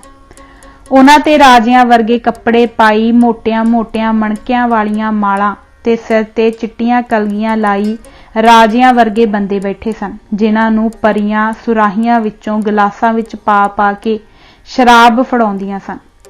कई राजे अध लेटे पए सन ते ओह सुंदर औरतां भी किसे किसे राजे ते एक ते किसे किसे ते दो लेटियां होईयां सन। उन्हां दे मूँह राजियां दे मूहां दे बहुत नेड़े करके विखाए गए सन। यह चित्र साडियां अखां नूं बहुत चंगा लगदा ते तसल्ली भी दिंदा कि असीं ते चंगे काम करके स्वर्गा विच ही जावांगे। पर साडा धुर अंदर तक दिल कंब जांदा जदों असीं नियाणे आपस विच गल्लां करदे, यार कल मैं एक चूहा मार दिता सी, किते ओहदा पाप तां ना मैनूं लगू। दूजा कहंदा, भरावा कल साडे घर परौणे आए ते पापा जी आखन लगे जां बाहरों अपना लाल कुक्कड़ वड्डियां खारां वाला फड़ के लिया।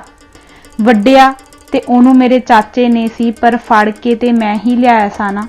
इस तरह असी अपने आप नूं गुनाहां विच ग्रसे होए ते पापी ठहराउंदे होए भारे कदमां नाल तुरे जांदे ते दिल ही दिल विच पछताउंदे भी जांदे।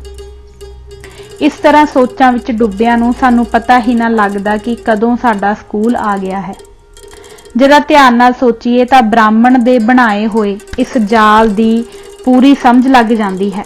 ब्राह्मण ने कहा, इत्थे मैनूं दान दिओ, स्वर्ग विच तुहानूं कई हज़ार गुणा वध मिलेगा। इत्थे शराब ना पीओ, पर नाल ही यह लालच भी दिता कि स्वर्गां विच तुहानूं ओह सारे सुख मिलणगे जिहड़े इत्थे मना हन। इस विच पर इस्त्री भोग तो भी छूट मिल गई। गल की ओह सारे सुख जिहड़े इस जन्म विच इस धरती ते मना हन, पर स्वर्ग विच ओह आम हन। शर्त यह है कि ब्राह्मण की सेवा करनी पवेगी ते ओहदे दस्से अनुसार चलना पवेगा। ब्राह्मण दे इस सिद्धांत नूं लगभग सारे ही धर्मां ने अपने अपने ढंग नाल अपनाया है। इस्त्री नूं स्वर्ग विच भी आज़ाद दर्जा नहीं दिता गया। स्वर्ग विच भी इस्त्री भोग दी वस्तु ही है। मुसलमान धर्म यह तां कहंदा है कि जन्नत विच एक एक मुसलमान नूं 70 परियां मिलणगियां, पर औरत नूं किन्ने दिओ मिलणगे इस गल दा कोई जिक्र नहीं करदा। मनुख इस आस ते जिंदा है कि भावें मैनूं इत्थे कोई सुख नहीं मिलिया, पर स्वर्ग विच जाके मैनूं सारे सुख मिलणगे। इसे लई ही अखां मीट के मनुख धर्म विच विश्वास करदा जिंदगी गुजारदा है। गुरुद्वारियां विच ग्रंथी इन बिन ब्राह्मण दे सिद्धांत ते चलदा होया यह ही गल्लां करदा है। ग्रंथियां अते कीर्तनियां दियां इहो जिहियां गल्लां विचों गुरुआं दे सिद्धांत ते जीवन जांच हौली हौली अलोप हुंदी जा रही है ते सिख भी हिंदू ही बनदा जा रहा है। इस तरह दे चित्रां वाला यह कोई इकल्ला शमशान घाट नहीं सी। इस शहर विच जिन्ने भी शमशान घाट सन, सब विच ही इस तरह की चित्रकारी हुई है। बल्कि हरियाणे विच तां इस तरह के कई चित्र सीमेंट दे भी बनाए हुए हैं। हरियाणे दे जींद शहर दे शमशान घाट विच बहुत चित्र ऐसे हैं जिन्हां नूं वेख के बंदे दे धुर अंदर डर दी तार कौंध जाती है। अपने बचपन दे वेखे हुए यह चित्र मैं अज तक नहीं भुल सकिया। मेरा बचपन बहुत ही डर डर के लंघिया है। ਵੱਡੇ हो के भी किसी दी अर्थी नाल जाना पैंदा है तां यह ही चित्र अगों दसदे हैं। सिखां दे शमशान घाट हिंदुआं नाल सांझे होण करके दोवां ते ही बराबर हिंदू संस्कृति का प्रभाव पैंदा है। भावें सिख जिन्ना मर्जी आखण साडा धर्म वखरा है, पर शमशान घाटां दा डर तां इक्को जिहा ही है। भावें बाणी कुछ वखरा ही कहंदी होवे तां भी सिख हिंदू सोच नाल रल गड्ड होए बिना नहीं रह सकते। शहरां विच तां बातां सुणाउण वाली दादी भी हिंदू ते सिख दी इक्को ही हुंदी है। फिर दोवां धर्मां दा फर्क किवें उभर के सामने आवे। असल विच हिंदुआं वांग जैन धर्म विच भी पाप ते पाप दी सज़ा इन्नी वार लोकां सामने दोहराई गई है कि हर जैनी अपने आप नूं कसूरवार ते सज़ा दा भागी समझदा है ते इस तरह घोर नरक दे डर तो डरिया रहिंदा है। मिन्नी दियां इस तरह दियां चढ़दी कला वालियां गल्लां उन्हां नूं हौसला दिंदियां सन, पर यह तरंग थोड़े समय दी ही हुंदी जदों उन्हां नूं ख्याल आ जांदा कि यह गल्लां तां किसे बर्टैंड रसल ने कहियां हन। जैनियां दे किसे गुरु ने थोड़ा आखियां हन। यह विचार आउंदियां ही उन्हां दा मूँह भैड़ा जिहा हो जांदा ते नरक दा डर फिर उन्हां ते भारू हो जांदा। जे इहो ही गल कोई जैनी गुरु कहंदा फिर ओह मन्नण योग होनी सी।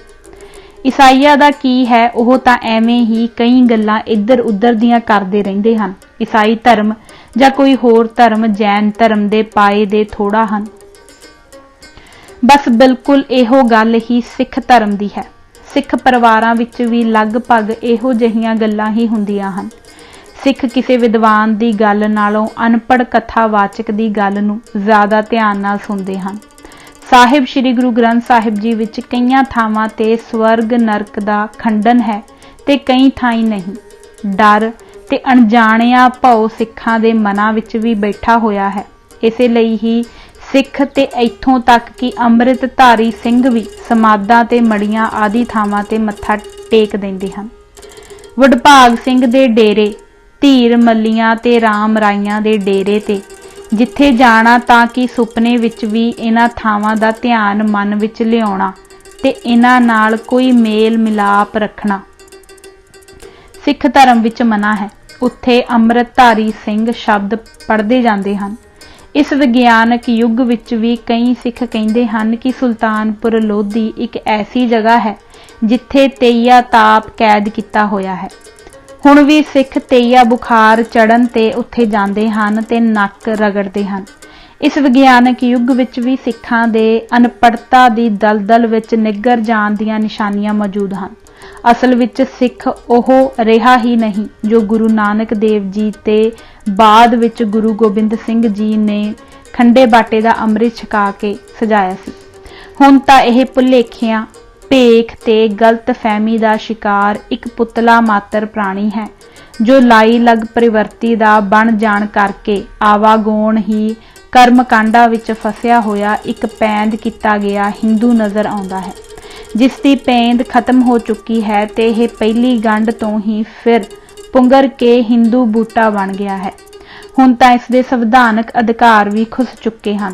किरपान दा संविधानक हक एदा गया, परसनल ला एदा गया, लै दे के यह एक हिंदू ही है जिवें जैनी ते बोधी हैं। पर फिर भी हरीश दा डैडी कहिंदा पुराने लोग हुण दे लोकां नालों तां काफ़ी चंगे सन। हुण तां नशे ही किन्ने वध गए हन। पहले लोग अपने माता पिता दे आग्याकार हुंदे सन, हुण ते कम आखो तां अग्गों टके वर्गा जवाब दिंदे हन। इस गल ते गल फिर शुरू हो जांदी ते मिन्नी कहिंदी पापा नशे तां सतयुग विच भी हुंदे सन। वेदां विच बकायदा इन्हां दा जिक्र आउंदा है। सोमरस नां दे नशे दा जिक्र बार बार कई किताबां विच आया है। आर्या लोग सोमरस पींदे सन ते LSD वर्गा कोई ऐसा पदार्थ सी जिसनूं पी के देवते ते ऋषि मुनि खरमस्तियां करदे सन। यज्ञ ते महायज्ञ हुंदे सन जिस विच गौ भगत गऊ ते घोड़े दी बलि देंदे सन ते मनुखां दी भी बलि दित्ती जांदी सी। जिन्ना खून कलकत्ते वाली काली दे मंदिर विच जानवरां ते बंदियां दा डुलिया है उहदे नाल तां कई दरिया भर जांदे।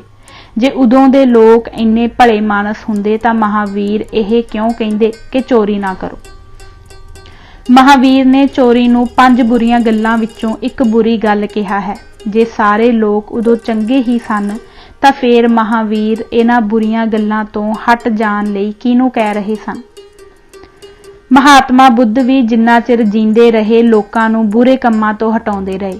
आखिर तां लोग बुरे काम करदे ही होणगे जिन्हां तों बुद्ध उन्हां नूं हटाउंदे सन। कम्यूनिस्ट तां दूजे नशे की गल ही नहीं करते, ओह तां सब तो वड्डा नशा धर्म नूं ही मानते हैं ते कहिंदे हन कि धर्म समाज लई अफीम दा काम करदा है। एल्डेक्स हैक्सले जिसने डोर ऑफ रिसेप्शन दर्शन दे द्वार नां दी किताब लिखी है, उसने सलाह दित्ती है कि भगती करन दी लोड़ नहीं। LSD लैण नाल मन उस हालत विच पहुंच जांदा है कि रब दे दर्शन होण लगदे हन। भगती करन दी थां गोली नाल काम चल सकदा है। नशे विच जो सोचोगे ओह ही हुंदा लगेगा। इस तरह गल्लां हुंदियां ते हरीश भी आ जांदा ते ओह तां सिद्धा ही कह दिंदा कि राम राज ना पहिलां सी ते ना अगां ही आ सकदा है। ਉਹਦੇ ख्याल अनुसार जां तां रमायण वर्गा कुछ होया ही नहीं सी ते यह सब कुछ किसी नावल आदि लिखत ते आधारित है ते जे यह होया है तां बुरा होया है। ਉਹਦੇ ख्याल अनुसार एक बिरध राजे वालों जवान लड़की के कई नाल शादी करन करके यह सारा दुखांत वापरिया ते स्यापा पिया। पुत्त नूं बनवास दे दिता। पुत्त भी एडा झुड्डू के बेइंसाफी अगे झुक गया, पर अगों लड़न लई तैयार नहीं होया। पीढ़ी दर पीढ़ी राम दी कदर इसे करके ही है क्योंकि उसने पिता दी गलत गल भी मन लई ते अगों विरोध नहीं कीता। हर बुढ़े नूं ओदी एह ही गल चंगी लगदी ते रहिंदी दुनिया तक लगी ही जानी है, क्योंकि हर बुढ़ा एह ही चाहुंदा है कि मेरा पुत्त मेरी हर गल मन्नी जावे, भावें मैं स्याही करां जां सफेदी करां, बस ओह अगों सत बचन जी ही आखे। हरीश दे यह कहण दी देर ही हुंदी कि दोवें बुढ़े अखां पाड़ पाड़ के हरीश वल वेखण लग पैंदे, जिवें हरीश यह गल दशरथ दी नहीं उन्हां दी ही कर रहा होवे। फिर एक बुढ़ा कहिंदा, रामचंद्र जी नूं कोई राज करन दी लालसा थोड़ी सी, ओह तां अपने पिता दे कहे होए बचनां ते फुੱਲ चढ़ाउणा चाहुंदे सन। जे राज दी लालसा नहीं सी तां फिर धोबी दे आखे गर्भवती सीता नूं घरों क्यों कढिया? मिन्नी सहज सुभाਅ ही पुछ लैंदी। हरीश कहिंदा, इसे करके ही कि जनता विच राम दी वडियाई बनी रहे। जिस तरह राज करन लई हर राजा किसे नूं भी दाਅ ते ला दिंदा है, इसे राम ने अपनी पत्नी नूं दाਅ ते ला के अपनी साख खराब होण तो बचा लई। नहीं तां गर्भवती पत्नी जिसदी एक वार अग्नि प्रीख्या हो चुकी सी नूं घरों कढना कित्थों दा इंसाफ सी। अग्नि प्रीख्या लैके भी सीता शक्की ही रही। यह भी तां राजनीति ही सी, जेड़ा भरत नूं 14 साल खड़ावां ते बिठाई छड्डिया। राम ने लक्ष्मण नूं सरूपनखा दा नक वड्ढण दी इजाजत दे दित्ती, सगों रावण चंगा रहा जिन्हें बदला नहीं लिया, नहीं तां सीता दा नक तां कट ही सकदा सी ते इस लई ओह हक बजानब भी सी। जे राम जी दी नज़र विच ओह शक्की ही सी तां फेर उस भगवान रूपी राम विच ते आम पति विच की फर्क होया? असल विच राम दी जे कोई कदर अज हिंदू समाज विच है तां ओह सिर्फ इस करके है कि उसने मनु सिमरती दा पालन कीता, जो हिंदुआं नूं बहुत ही चंगा लगदा है। नहीं तां राम दी सारी कहानी एक निजी जही है ते निजी कहानियां विच कोई दिलचस्पी नहीं लैंदा। नाले जदों सीता जी नूं रावण कोलों छुड़ा लिआया सी तां राम जी ने तां उदों ही मूँह पाड़ के आख दित्ता सी कि ऐ औरत तूं यह ना समझी कि मैं तेरे करके लंका नाल युद्ध छेड़िया सी, मैं तां मर्यादा दा पालन कीता है। अजे भी कोई शक दी गुंजाइश बाकी बचदी है। मिन्नी यह कह के एक तरह नाल हरीश दी मदद कर देंदी ते इस तरह गल अगे तुर पैंदी। हरीश कहिंदा, हिंदू धर्म विच शक्तिशाली राजा पाप ते पुण्य तो परे जो मन्निया गया है, इस सिद्धांत अनुसार ही कि कई दी गल ना मंजूर भी की जा सकती सी। उसका पुत्र भरत तां अगे ही रामचंद्र जी दे नाल ही सी। फिर ओह मेरे वल सिद्धा हो पैंदा, कुलबीर तुसी भी राम नूं मनदे हो? मैं कहिंदा, नहीं असी तां गुरु ग्रंथ साहिब जी नूं ही मनदे हां, होर किसे नूं नहीं। पर विचों मैनूं इस तरह लगदा जिवें मैं झूठ बोल रहा होवां, क्योंकि दिवाली तो पहला ही कई दिन साडे घर पिन्नियां ते पेठे वर्गियां सियालू मठियाइयां बनदियां सन ते मेरा सारा परिवार बड़े उत्साह नाल दिवाली वाले दिन नठ नठ के दीवे ते मोमबत्ती जगाउंदा सी। मेरी माता तां अपने डंगरां वाली रूड़ी ते भी दीवा जगा आउंदी सी ते कहिंदी सी कि अज दे दिन रूड़ी ते दीवा जगाईए तां माल डंगर तंदुरुस्त रहिंदा है। फिर हरीश मैनू अगला सवाल कर दिंदा, जे मनदे नहीं तां फिर दुसहरा दिवाली क्यों मनाउंदे हो? मैनू इस तरह लगदा जिवें मेरी चोरी फड़ी गई होवे ते मैं फट कहिंदा, असी रामचंद्र करके थोड़ा मनाउंदे हां। उस दिन तां साडे 6वें गुरु जी नूं जहांगीर दी कैद अते ग्वालियर दे किले विचों रिहाई मिली सी। यह गल मैं कुछ महीने पहला ही किसी किताब विच पढ़ी सी, जिस नूं इत्थे वरत के मैं शर्मिंदा होणों बचिया सां। पर मैं अज भी दावे नाल कह सकदा हां कि 90% सिखां नूं अजे भी इस गल दा पता नहीं। जे दिवाली वाले दिन ही तुहाडा गुरु जेल विचों छुटिया सी तां तुसीं इहनूं जरूर दिवाली वाले दिन ही मनाउणा है, एक अद्धा दिन अगे पिछे नहीं सी कर सकदे। मैं झट कहिंदा, लै ऐदां कोई दिन त्योहार अगे पिछे किवें हो सकदा है? ते फिर मदद वास्ते मिन्नी वल वेखदा, पर वो चुप रहिंदी।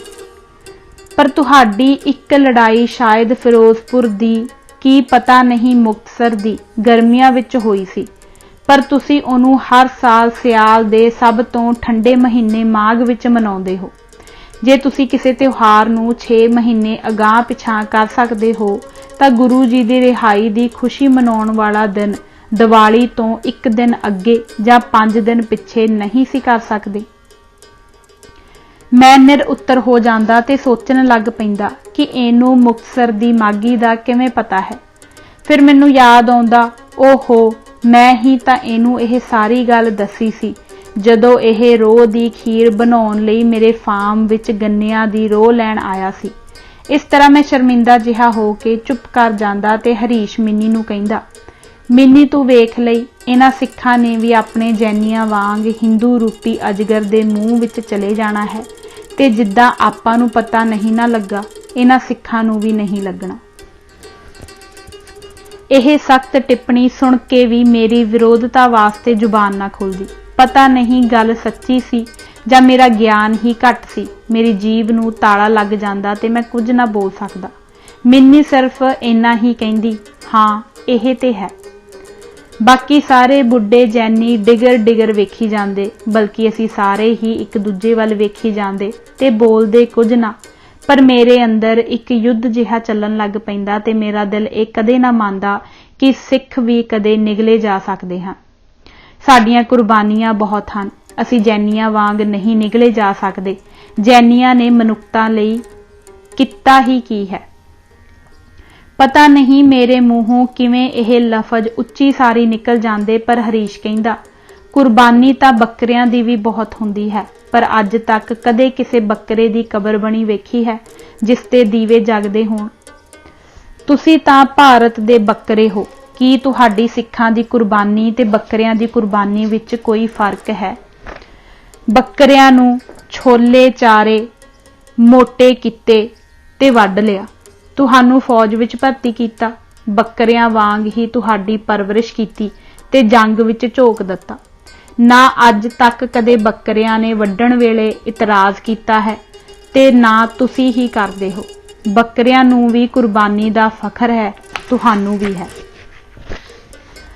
अंग्रेजां ने तुहानू फौज विच भर्ती करके तुहाडे नाल दूजी संसार जंग लड़ी, पर अखीर तुहानू बकरे समझ के भारत सरकार नू सौंप के चले गए। हुण तुसी भारत सरकार दे बकरे हो। वाही ते फाही तो बिना होर तुहानू आउंदा ही की है। लाल बहादुर शास्त्री ने जय जवान जय किसान कहा, तुसां अपनियां ट्रालियां ते लिखवा लिया। उन्हें इक्को ही नारा ला के दोवें ही बकरे खुश कर लए, वाही वाले भी ते फाही वाले भी। तुहाडा एक तबका ड्राइवरां ते ट्रांसपोर्टरां दा है जो हर वेले रिपेयर ते स्पेयर पार्ट्स दे चक्करां विच ही पिया रहिंदा है। कदे टायर है नहीं, कदे इंजन बह गया, कोई होर काम भी है सिखां दे हत्थ विच।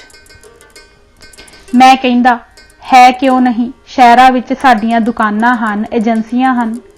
ओह कहिंदा, ओह तां पापियां दियां हन, पापे तां धंधे दे सिख हन। फिर उसने एक चुटकला सुनाया। आखे एक पापे नू अदालत विच जज ने पुछया, जदों तू दूसरे बंदे ते पिस्तौल ताण ही लिया सी तां फिर गोली क्यों ना चलाई? उन्हें कहा, हजूर चलाउण ही लगा सा। इसने अग्गों पुछ लिया, पिस्तौल वेचणी हो किन्ने दी? जी जदों बिजनस डील होण लग पवे फिर दुश्मनी कादी ते मैं गोली किवें चलाउंदा?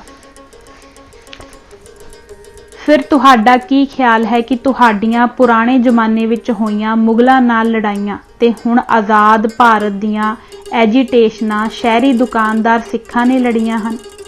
ना तां नौकरी पेशा लोग सरकार नाल पंगा लै सकदे हन ते ना दुकानदारी वाले लोग, भावें ओह जैनी होण, हिंदू होण, मुसलमान होण जां सिख होण। क्योंकि जे 10 दिन भी दुकान बंद रह गई तां सारे गाहक टुट जांदे हन। जिस कोलों लैना होवे ओह देंदा नहीं, जिन्हों देना होवे ओह साह नहीं लैण दिंदा। फिर ओह अपने ताए नूं पुछदा, वड्डे पापा तुहाडा ओह जिहड़ा सिख यार हुंदा सी जिहदे नाल बैठ के तुसीं मुल्तानी हलवाई कोलों पतीसा ਤੇ ਗਰਮ-ਗਰਮ ਗੁਲਾਬ ਜਾਮਣ ਮੰਗਵਾ ਕੇ ਖਾਂਦੇ ਹੁੰਦੇ ਸੋ। ਉਹ ਜਿਹੜਾ ਐਤਵਾਰ ਵਾਲੇ ਦਿਨ ਵੀ 3-4 ਵਾਰ ਆਪਣੀ ਬੰਦ ਦੁਕਾਨ ਤੇ ਆ ਕੇ ਬੈਠਾ ਰਹਿੰਦਾ ਹੁੰਦਾ ਸੀ, ਜਿਹਨੂੰ ਤੁਸੀਂ ਆਉਂਦੇ ਹੁੰਦੇ ਸੋ। ਐਤਵਾਰ ਤੇ ਘਰ ਟਿਕ ਜਾਇਆ ਕਰ, 7ਵੇਂ ਦਿਨ ਤੇ ਇੱਕ ਛੁੱਟੀ ਕਰ ਲਿਆ ਕਰ। ਤੇ ਉਹ ਆਂਦਾ ਹੁੰਦਾ ਸੀ, ਜੇ ਅੱਜ ਵੀ ਦੁਕਾਨ ਖੁੱਲੀ ਹੁੰਦੀ ਤੇ 4 ਪੈਸੇ ਆਉਂਦੇ ਹੀ ਨਾ, ਘਰ ਬਹਿ ਕੇ ਮੈਂ ਕੀ ਕਰਨਾ ਸੀ। ਤੇ ਫਿਰ ਉਹ ਸਰਕਾਰ ਨੂੰ ਬੁਰਾ ਭਲਾ ਕਹਿਣ ਲੱਗ ਪੈਂਦਾ ਸੀ, ਜਿਸ ਨੇ ਐਤਵਾਰ ਨੂੰ ਦੁਕਾਨਾਂ ਬੰਦ ਰੱਖਣ ਦਾ ਕਾਨੂੰਨ ਬਣਾਇਆ ਹੈ। ਕੀ ਨਾਂ ਸੀ ਭਲਾ ਉਹਦਾ? ਤਾਇਆ ਕਹਿੰਦਾ ਅਵਤਾਰ ਸਿੰਘ ਸੀ ਕਿ ਮਰ ਗਿਆ ਪਿਛਲੇ ਸਾਲ। ਵਿਚਾਰਾ ਚੰਗਾ ਹੁੰਦਾ ਸੀ, ਵੇਖ ਲੈ ਦੁਕਾਨ ਤੇ ਹੀ ਮਰਿਆ ਸੀ ਵਿਚਾਰਾ। ਡਾਕਟਰ ਨੇ ਆਖਿਆ ਵੀ ਭਈ ਮੰਜੇ ਤੋਂ ਪੈਰ ਥੱਲੇ ਨਹੀਂ ਲਾਉਣਾ, ਪਰ ਉਹ ਜਿੱਦ ਕਰਕੇ ਦੁਕਾਨ ਤੇ ਆਇਆ ਤੇ ਗੱਦੀ ਤੇ ਬੈਠਾ ਹੀ ਮਰ ਗਿਆ। ਫਿਰ ਤੁਸੀਂ ਹੀ ਦੱਸੋ, ਇਹੋ ਜਿਹੇ ਲੋਕ ਜੇਲ੍ਹ ਕੱਟ ਸਕਦੇ ਹਨ? ਦੂਜੇ ਪਾਸੇ ਪੇਂਡੂ ਸਿੱਖ ਹਨ, ਉਹਨਾਂ ਦੀ ਤਾਂ ਉਹ ਗੱਲ ਹੈ ਜਿਵੇਂ ਕਿਸੇ ਨੇ ਪੁੱਛਿਆ, ਲੰਡਿਆ ਤੈਨੂੰ ਚੋਰ ਲੈ ਜਾਣ, ਉਹਨੇ ਕਿਹਾ ਯਾਰਾਂ ਨੇ ਤੇ ਪੱਠੇ ਹੀ ਖਾਣੇ ਆ, ਜਿਹੜਾ ਮਰਜ਼ੀ ਲੈ ਜਾਵੇ। ਪੇਂਡੂ ਤਾਂ ਵਾਂਢੇ ਗਏ ਹੋਏ ਵੀ 10-10 ਦਿਨ ਘਰ ਨਹੀਂ ਮੁੜਦੇ। ਜੇਲ੍ਹ ਉਹਨਾਂ ਦਾ ਕੀ ਵਿਗਾੜ ਸਕਦੀ ਹੈ? ਹਾੜੀ ਬੀਜ ਜਾਂਦੇ ਹਨ, ਸੌਣੀ ਜੇਲੋਂ ਆ ਕੇ ਬੀਜ ਲੈਂਦੇ ਹਨ। ਕਿਸੇ ਸਿੱਖ ਨੂੰ ਤਾਂ ਜੇਲ੍ਹ ਇੰਨੀ ਪਸੰਦ ਆਈ ਕਿ ਉਹਨੇ ਗਾਣਾ ਹੀ ਬਣਾ ਲਿਆ, ਵੇਖੀ ਘਰ ਨਾਲੋਂ ਚੰਗੀ ਜੇਲ੍ਹ, ਜਿੱਥੇ ਪੈਣ ਸੌਣ ਨੂੰ ਵੇਲ, ਡਾਢਾ ਸਵਾਦ ਆਉਂਦਾ ਹੈ, ਆਓ ਭਾਊ ਮੇਰਿਓ ਓਏ, ਤੁਹਾਨੂੰ ਪੰਥ ਬੁਲਾਉਂਦਾ ਏ। ਆਪਣੇ ਭਰਾ ਵਾਂਗ ਮਿੰਨੀ ਵੀ ਬੜੀ ਮੂੰਹ ਫੱਟ ਤੇ ਹਰ ਗੱਲ ਨੂੰ ਅਗਲੇ ਦੇ ਮੂੰਹ ਤੇ ਹੀ ਕਹਿ ਦੇਣ ਵਾਲੀ ਕੁੜੀ ਸੀ। ਕਿਸੇ ਜਾਇਜ਼ ਗੱਲ ਤੇ ਉਹਨੂੰ ਇਸ ਗੱਲ ਦਾ ਫਿਕਰ ਨਹੀਂ ਸੀ ਹੁੰਦਾ ਕਿ ਉਹਦੀ ਗੱਲ ਦਾ ਕੋਈ ਬੁਰਾ ਮੰਨ ਜਾਏਗਾ। ਜਦੋਂ ਕੋਈ ਪੰਜਾਬੀ ਉਸ ਸਾਹਮਣੇ ਹਿੰਦੀ ਬੋਲਦਾ ਤਾਂ ਉਹ ਉਹਦਾ ਬਹੁਤ ਮਜ਼ਾਕ ਉਡਾਉਂਦੀ। ਇੱਕ ਵਾਰ ਜਲੰਧਰ ਵਿੱਚ ਪੰਜਾਬੀ ਸੂਬਾ ਲੈਣ ਦੇ ਹੱਕ ਵਿੱਚ ਅਕਾਲੀਆਂ ਵੱਲੋਂ ਜਲੂਸ ਕੱਢਿਆ ਗਿਆ। ਸਾਰੀਆਂ ਸੜਕਾਂ ਬੰਦ ਹੋਣ ਕਰਕੇ ਮਿੰਨੀ ਦੀ ਇੱਕ ਸਕੂਲੀ ਸਹੇਲੀ ਨੂੰ ਮਜਬੂਰਨ ਮਿੰਨੀ ਦੇ ਘਰ ਰੁਕਣਾ ਪਿਆ। ਉਹ ਕੁੜੀ ਮਿੰਨੀ ਅਤੇ ਉਹਦੇ ਪਰਿਵਾਰ ਨਾਲ ਹਿੰਦੀ ਵਿੱਚ ਗੱਲਾਂ ਕਰਦੀ ਸੀ, ਪਰ ਪੂਰੀ ਤਰ੍ਹਾਂ ਹਿੰਦੀ ਨਾ ਆਉਣ ਕਰਕੇ ਤੇ ਗੱਲਬਾਤ ਦਾ ਲਹਿਜਾ ਪੰਜਾਬੀ ਹੋਣ ਕਰਕੇ ਉਹਦੇ ਮੂੰਹੋਂ ਹਿੰਦੀ ਬੜੀ ਓਪਰੀ ਜਿਹੀ ਲੱਗਦੀ ਸੀ। ਸਹਿਜ ਸੁਭਾਅ ਹੀ ਮਿੰਨੀ ਨੇ ਪੁੱਛਿਆ, ਸੁਮਨ, ਪਾਕਿਸਤਾਨ ਵਿੱਚੋਂ ਤੁਸੀਂ ਕਿਹੜੇ ਸ਼ਹਿਰੋਂ ਆਏ ਸੀ? ਉਸਨੇ ਕਿਹਾ, ਲਾਹੌਰ, ਪਰ ਮੇਰੇ 2 ਚਾਚੇ ਤਾਂ ਜਲੰਧਰ ਹੀ ਰਹਿੰਦੇ ਸਨ। ਕਿਉਂ, ਕੀ ਗੱਲ? ਮਿੰਨੀ ਨੇ ਹੱਸ ਕੇ ਕਿਹਾ, ਹਿੰਦੀ ਤਾਂ ਵਧੀਆ ਬੋਲ ਲੈਂਦੀ ਹੈ, ਕਦੋਂ ਸਿੱਖੀ ਹੈ? ਲੈ, ਸਾਡੇ ਦੇਸ਼ ਦੀ ਬੋਲੀ ਹੈ, ਅਸੀਂ ਭਾਰਤੀ ਹਿੰਦੀ ਨਹੀਂ ਬੋਲਾਂਗੇ ਤਾਂ ਹੋਰ ਕੌਣ ਬੋਲੇਗਾ? ਅੱਜ ਸਾਨੂੰ ਸਭ ਕਾਸੇ ਤੋਂ ਉੱਚਾ ਉੱਠ ਕੇ ਭਾਰਤੀ ਬਣਨ ਦੀ ਲੋੜ ਹੈ। ਮਿੰਨੀ ਨੇ ਹੌਂਕਾ ਲੈ ਕੇ ਕਿਹਾ, ਜੋ ਪੰਜਾਬੀ ਹਿੰਦੂ ਹੋਇਆ, ਪੰਜਾਬੀ ਨਹੀਂ ਬਣ ਸਕਿਆ, ਉਹਨੇ ਭਾਰਤੀ ਸੁਆਹ ਬਣਨਾ ਹੈ। ਫਿਰ ਉਹਨੂੰ ਮਿੰਨੀ ਨੇ ਇੱਕ ਜਰਮਨ ਮੁੰਡੇ ਦੀ ਗੱਲ ਸੁਣਾਈ ਜੋ ਕਮਾਈ ਕਰਨ ਲਈ ਵਿਦੇਸ਼ ਚਲਾ ਗਿਆ ਸੀ। ਉਸ ਮੁੰਡੇ ਦੀ ਬੁੱਢੀ ਮਾਂ ਨੂੰ ਕਈ ਸਾਲਾਂ ਬਾਅਦ ਇੱਕ ਉਸੇ ਹੀ ਦੇਸ਼ ਵਿੱਚ ਰਹਿੰਦੇ ਬੰਦੇ ਨੇ ਆ ਕੇ ਦੱਸਿਆ ਕਿ ਤੇਰਾ ਪੁੱਤ ਰਾਜੀ ਖੁਸ਼ੀ ਹੈ, ਪਰ ਹੁਣ ਉਹਨੂੰ ਜਰਮਨ ਭਾਸ਼ਾ ਭੁੱਲ ਗਿਆ ਹੈ ਤੇ ਉਹ ਹੁਣ ਉਸੇ ਦੇਸ਼ ਦੀ ਭਾਸ਼ਾ ਵਿੱਚ ਹੀ ਗੱਲ ਕਰਦਾ ਹੈ ਜਿੱਥੇ ਉਹ ਰਹਿੰਦਾ ਹੈ। ਇਹ ਗੱਲ ਸੁਣ ਕੇ ਉਹਦੀ ਮਾਂ ਨੇ ਵੈਣ ਪਾਉਣੇ ਸ਼ੁਰੂ ਕਰ ਦਿੱਤੇ ਤੇ ਕਹਿਣ ਲੱਗ ਪਈ, ਲੋਕੋ, ਮੇਰਾ ਪੁੱਤ ਮਰ ਗਿਆ ਹੈ। ਉਹ ਬੰਦਾ ਆਖੇ, ਨਹੀਂ ਮਾਤਾ, ਮਰਿਆ ਨਹੀਂ, ਜਿਉਂਦਾ ਜਾਗਦਾ ਹੈ। ਪਰ ਉਹਦੀ ਬੁੱਢੀ ਮਾਂ ਆਖੇ, ਜਿਹੜਾ ਆਪਣੀ ਮਾਤ ਭਾਸ਼ਾ ਭੁੱਲ ਗਿਆ, ਉਹ ਜਿਉਂਦਾ ਕਿੱਥੋਂ ਹੈ? ਇਹ ਗੱਲਾਂ ਕਰਦਿਆਂ ਹੀ ਲਾਗੇ ਵਾਲੀ ਸੜਕ ਤੋਂ ਜਲੂਸ ਲੰਘਿਆ ਤਾਂ ਨਾਰਿਆਂ ਦੀ ਕੰਨ ਪਾੜਵੀ ਆਵਾਜ਼ ਆਉਣ ਲੱਗ ਪਈ। ਸੁਮਨ ਨੇ ਬਹੁਤ ਗੁੱਸੇ ਨਾਲ ਕਿਹਾ, ਇਹ ਸਿੱਖ ਔਤਰੇ ਵੀ ਕੋਈ ਨਾ ਕੋਈ ਰਫੜ ਪਾਈ ਹੀ ਰੱਖਦੇ ਹਨ। ਹੁਣ ਵੱਖਰਾ ਪੰਜਾਬੀ ਸੂਬਾ ਮੰਗਣ ਲੱਗ ਪਏ ਹਨ। ਇਹ ਨਾ ਹੁੰਦੇ ਤਾਂ ਦੁਨੀਆ ਚੈਨ ਨਾਲ ਵਸਦੀ। ਜੇ ਇਹ ਨਾ ਹੁੰਦੇ ਤਾਂ ਤੇਰਾ ਨਾਂ ਹੁਸਨ ਬਾਨੋ ਹੋਣਾ ਸੀ ਤੇ ਮੇਰਾ ਨਾਂ ਜ਼ੁਬੈਦਾ। ਕਿਉਂ? ਏਦਾਂ ਕਿਉਂ ਹੁੰਦਾ? ਸੋਹਣੀ ਹੋਣ ਕਰਕੇ ਮੁਸਲਮਾਨਾਂ ਨੇ ਤੇਰਾ ਨਾਂ ਹੁਸਨ ਬਾਨੋ ਰੱਖਣਾ ਸੀ ਤੇ ਮੂਰਖ ਜਿਹੀ ਹੋਣ ਕਰਕੇ ਮੇਰਾ ਨਾਂ ਜ਼ੁਬੈਦਾ।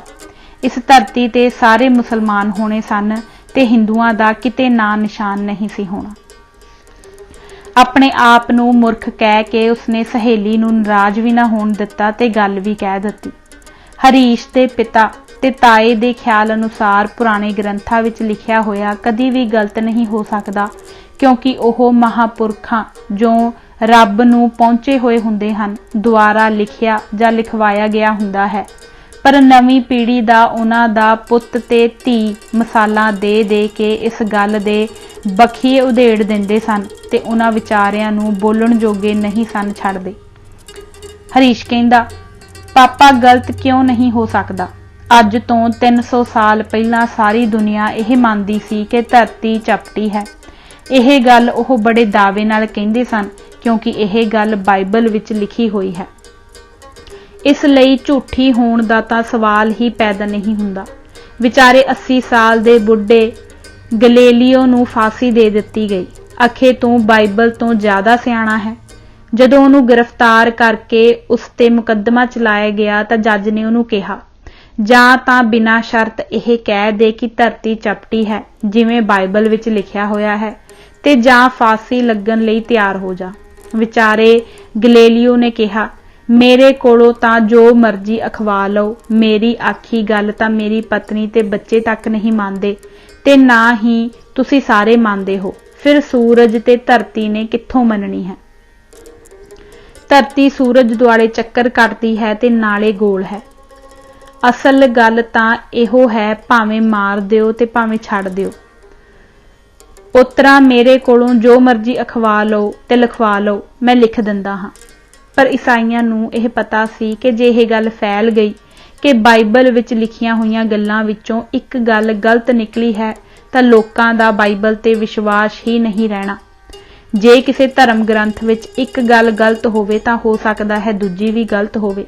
ਇਸੇ ਲਈ ਹੀ ਸਾਰੇ ਧਰਮਾਂ ਦੇ ਲੋਕ ਇਸ ਤਰ੍ਹਾਂ ਦੀ ਗੱਲ ਤੇ ਪਚਿੰਡੇ ਕੱਢ ਕੇ ਕਹਿਣ ਵਾਲੇ ਦੇ ਡੇਲਿਆਂ ਨੂੰ ਪੈ ਜਾਂਦੇ ਹਨ ਤਾਂ ਕਿ ਇਸ ਗੱਲ ਤੇ ਪਰਦਾ ਪਿਆ ਰਹੇ।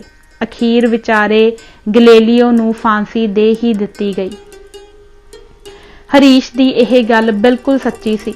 ਹੁਣ 1995 ਵਿੱਚ ਪੋਪ ਨੇ ਗੈਲੀਲੀਓ ਦੀ ਰੂਹ ਕੋਲੋਂ ਮੁਆਫੀ ਮੰਗੀ ਹੈ ਕਿ ਭਰਾਵਾ ਤੈਨੂੰ ਫਾਂਸੀ ਦੇਣੀ ਗਲਤ ਸੀ, ਤੂੰ ਸੱਚਾ ਸੀ ਤੇ ਅਸੀਂ ਝੂਠੇ ਸਾਂ।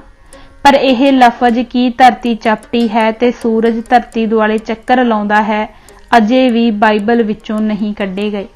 ਹਾਲਾਂਕਿ ਹੁਣ ਚੌਥੀ ਵਿੱਚ ਪੜ੍ਹਦੇ ਨਿਆਣੇ ਨੂੰ ਵੀ ਪਤਾ ਲੱਗ ਚੁੱਕਾ ਹੈ, ਪਰ ਈਸਾਈਆਂ ਦੀ ਅਜੇ ਵੀ ਬਾਈਬਲ ਵਿੱਚ ਦਰੁਸਤੀ ਕਰਨ ਦੀ ਜੁਰਅਤ ਨਹੀਂ ਪੈ ਰਹੀ। ਕੋਈ ਹੋਰ ਧਰਮਾਂ ਦੇ ਗ੍ਰੰਥਾਂ ਵਿੱਚ ਵੀ ਬਹੁਤ ਕੁਝ ਗਲਤ ਹੈ, ਪਰ ਬਾਈਬਲ ਵਾਂਗ ਮੰਨੇਗਾ ਕੋਈ ਵੀ ਨਹੀਂ। ਜਦੋਂ ਕੋਲੰਬਸ ਨੇ ਵੀ ਧਰਤੀ ਗੋਲ ਹੈ ਕਿਹਾ ਤਾਂ ਲੋਕ ਬੜਾ ਹੱਸੇ। ਕੋਲੰਬਸ ਸਪੇਨ ਦੀ ਮਹਾਰਾਣੀ ਕੋਲ ਆਪਣੇ ਸਫ਼ਰ ਲਈ ਆਗਿਆ ਲੈਣ ਗਿਆ ਤਾਂ ਸਿਰਫ 90 ਮਲਾਹ ਹੀ ਉਸ ਦੇ ਨਾਲ ਜਾਣ ਲਈ ਤਿਆਰ ਹੋਏ। ਉਸ ਦੀ ਵਿਰੋਧਤਾ ਕਰਨ ਵਾਲਿਆਂ ਨੇ ਕਿਹਾ ਕਿ ਇਸ ਨੂੰ ਇਸ ਸਫ਼ਰ ਦੀ ਆਗਿਆ ਨਹੀਂ ਦਿੱਤੀ ਜਾਣੀ ਚਾਹੀਦੀ ਕਿਉਂਕਿ ਇਸ ਨਾਲ ਹੋਰ ਮਲਾਹਾਂ ਦੀਆਂ ਜਾਨਾਂ ਵੀ ਜਾ ਸਕਦੀਆਂ ਹਨ। ਉਹਨੂੰ ਤਾਂ ਆਗਿਆ ਹੀ ਨਹੀਂ ਸੀ ਮਿਲਣੀ। ਉਹ ਤਾਂ ਸਪੇਨ ਦੀ ਰਾਣੀ ਬੜੀ ਦਲੇਰ ਸੀ। ਉਸਨੇ ਕਿਹਾ, ਉੱਦਾਂ ਵੀ ਤਾਂ ਬੰਦੇ ਮਰਦੇ ਹੀ ਰਹਿੰਦੇ ਹਨ, ਜੇ ਇਹ 90 ਵੀ ਮਰ ਜਾਣਗੇ ਤਾਂ ਕਿੱਧਰ ਦਾ ਲੋੜਾ ਆ ਚੱਲਿਆ ਹੈ। ਕੀ ਪਤਾ ਕੋਈ ਨਵਾਂ ਮੁਲਕ ਲੱਭ ਹੀ ਪਵੇ। ਕਹਿੰਦੇ ਹਨ ਕਈ ਮਹੀਨਿਆਂ ਦੇ ਸਫ਼ਰ ਤੋਂ ਬਾਅਦ ਇੱਕ ਦਿਨ ਕੋਲੰਬਸ ਨੇ ਅੱਧੀ ਰਾਤ ਨੂੰ ਵੇਖਿਆ ਕਿ ਜਹਾਜ਼ ਤੇ ਚੁੱਪ-ਚਾਂ ਸੀ। ਕੋਈ ਬੰਦਾ ਵੀ ਡੈਕ ਤੇ ਨਜ਼ਰ ਨਹੀਂ ਸੀ ਆ ਰਿਹਾ। ਉਸ ਨੂੰ ਸ਼ੱਕ ਪਿਆ ਤਾਂ ਉਹਨੇ ਅੱਗੇ ਜਾ ਕੇ ਵੇਖਿਆ ਕਿ ਜਹਾਜ਼ ਦੇ ਇੱਕ ਕਮਰੇ ਦੇ ਦਰਵਾਜ਼ੇ ਬੰਦ ਕਰਕੇ ਮੀਟਿੰਗ ਚੱਲ ਰਹੀ ਹੈ। ਉਹਦੇ ਸਾਰੇ ਸਾਥੀਆਂ ਨੇ ਮਤਾ ਪਾਸ ਕਰ ਦਿੱਤਾ ਕਿ ਕੋਲੰਬਸ ਨੂੰ ਚੁੱਕ ਕੇ ਸਮੁੰਦਰ ਵਿੱਚ ਸੁੱਟ ਦਿੱਤਾ ਜਾਵੇ ਤੇ ਆਪ ਜਹਾਜ਼ ਨੂੰ ਵਾਪਸ ਮੋੜ ਕੇ ਆਪਣੇ ਦੇਸ਼ ਚਲੇ ਜਾਈਏ। ਕੋਲੰਬਸ ਨੂੰ ਆਪਣੀ ਮੌਤ ਨਿਸ਼ਚਿਤ ਦੱਸੀ ਤਾਂ ਉਹ ਦਰਵਾਜ਼ਾ ਖੋਲ ਕੇ ਅੰਦਰ ਚਲਾ ਗਿਆ ਤੇ ਸਾਥੀਆਂ ਨੂੰ ਕਿਹਾ, ਜਰਾ ਸੋਚੋ, ਸਿਰਫ 3 ਦਿਨਾਂ ਦਾ ਹੀ ਰਾਸ਼ਨ ਬਾਕੀ ਹੈ। ਵਾਪਸ ਜਾਂਦੇ ਭੁੱਖੇ ਨਾ ਮਰ ਜਾਓਗੇ। 3 ਦਿਨਾਂ ਵਿੱਚ ਕੀ ਪਤਾ ਧਰਤੀ ਲੱਭ ਹੀ ਪਵੇ ਤੇ ਮੈਂ ਤੁਹਾਨੂੰ ਯਕੀਨ ਦਿਵਾਉਂਦਾ ਹਾਂ ਕਿ 3 ਦਿਨਾਂ ਵਿੱਚ ਜ਼ਰੂਰ ਲੱਭ ਪਵੇਗੀ ਤੇ ਹੋ ਸਕਦਾ ਹੈ ਕਿ ਆਪਾਂ ਬਚ ਹੀ ਜਾਈਏ, ਨਹੀਂ ਤਾਂ ਵਾਪਸ ਜਾ ਕੇ ਬਚ ਤਾਂ ਹੁਣ ਤੁਸੀਂ ਵੀ ਨਹੀਂ ਸਕਦੇ। ਇਹ ਸੱਚੀ ਗੱਲ ਉਹਨਾਂ ਨੂੰ ਜੱਚ ਗਈ ਤੇ ਸੱਚਮੁੱਚ ਹੀ 3 ਦਿਨਾਂ ਬਾਅਦ ਉਹਨਾਂ ਨੂੰ ਕਾਂ ਉੜਦੇ ਦਿਸੇ, ਜਿਸ ਦਾ ਮਤਲਬ ਸੀ ਕਿ ਧਰਤੀ ਹੁਣ ਲਾਗੇ ਹੀ ਹੈ। ਅੰਜੀਲ ਈਸਾ ਮਸੀਹ ਦੀ ਮੌਤ ਤੋਂ ਬਾਅਦ 2ਵੀਂ ਸਦੀ ਦੇ ਅੰਤ ਵਿੱਚ ਲਿਖੀ ਗਈ। ਕੁਰਾਨ ਵੀ ਮੁਹੰਮਦ ਸਾਹਿਬ ਦੇ ਪਿੱਛੋਂ ਹਾਫਿਜ਼ਾਂ ਨੂੰ ਇਕੱਠੇ ਕਰਕੇ ਲਿਖਵਾਇਆ ਗਿਆ। ਈਸਾਈ ਜਦ ਤੱਕ ਯਹੂਦੀਆਂ ਤੋਂ ਵੱਖ ਨਹੀਂ ਹੋਏ ਤਦ ਤੱਕ ਭੈੜੀ ਹਾਲਤ ਵਿੱਚ ਰਹੇ। ਇੱਕ ਵਾਰ ਤਾਂ ਈਸਾਈ ਧਰਮ ਬਹੁਤ ਹੀ ਘੱਟ ਗਿਣਤੀ ਵਿੱਚ ਰਹਿ ਗਿਆ ਸੀ। अंत नूं ईसाइयां ने सोच समझ के अपने आप नूं यहूदियां तो वख कीता, इत्थों तक कि खुदा दे हुक्म तो विरुद्ध शनिचरवादी थां ऐतवार नूं पवित्र दिन थापिया, तां जाके किते ईसाई धर्म वधिया फुलिया। पवित्र बाइबल दा 500 सफ़ा इन्ना अश्लील है कि पढ़न योग नहीं। एक अमरीकन ने ओह 500 सफ़ा वखरा करके छाप के उसका नाम पवित्र बाइबल दा टुकड़ा रख दिता। अकबर ने धर्म दीन ए इलाही इस ख्याल नाल चलाया कि मुसलमान, हिंदू ते होर सारे छोटे छोटे धर्म इस धर्म दे पैरोकार बन जाणगे, पर ओह धर्म बुरी तरह फेल होया। जीसस दा पालन पोषण जिस संप्रदाय विच होया ते जिथों ओह दीक्षित होए उसका नाम ईसैनिस है। ईसाई ना उत्थों ही बनिया है। ओह तबका हुण लगभग खत्म हो चुका है। सारे धर्म कहिंदे हन परमात्मा प्रकाश है, पर ईसैनिस कहिंदे हन कि परमात्मा घुप हनेरा है। मुहम्मद साहिब ने जदों इस्लाम का प्रचार शुरू किया तां उन्हां दा विरोध भी शुरू हो गया। उन्हां विरोधियों विचों एक उमर सी जिसदी भैन ने भी इस्लाम कबूल कर लिया सी। एक दिन उमर गुस्से नाल भरिया मुहम्मद साहिब दे घर उन्हां नूं कतल करन पहुंच गया। बाकी सारे तां डर गए, पर मुहम्मद साहिब ने कहा, उमर तू कद तक खुदा ते उसदे रसूल दे खिलाफ लड़दा रहेगा। जदों किसी गल का कोई ठोस उत्तर मिल जाता तां ताया उसे वेले लम्मा पै जाता। मैनू जैन धर्म बारे उदों कोई खास पता नहीं सी। मेरा दोस्त जां उसका पिता गल करदे करदे मैनू भी उलझा लैंदे। जिवें गल हुई कि महावीर जैन दे कन्नां विच एक वार एक डंगर चारन वाले ने लकड़ा ठोक दित्तियां सन ते उस उत्ते भयानक कुत्ते छड्डे गए सन। मैं पुछया क्यों? ओह इसलिए कि डंगर चारण वाले ने कोल ही समाधि ला के जंगल विच बैठे महावीर नूं कहा, मैं पानी पी के आउंदा हां, उन्ना चिर मेरे डंगरां दा ध्यान रखी।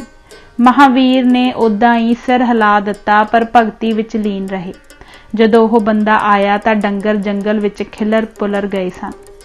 उस गवार डांगरी नूं इन्ना गुस्सा आया कि उन्हें महावीर दे कन्नां विच लकड़ां ठोक दित्तियां। फिर ओह मैनू पुछदा, तुहाडे भी 2 गुरुआं नूं मारिया सी ना? मैं कहिंदा, हाँ जी, साडे दोहां गुरुआं नूं मुसलमान राजिਆਂ ने शहीद कर दिता सी। गुरु अर्जन देव जी नूं तसीहे दे के शहीद कर दिता ते गुरु तेग बहादुर जी नूं दिल्ली दे चांदनी चौक विच शहीद किया सी।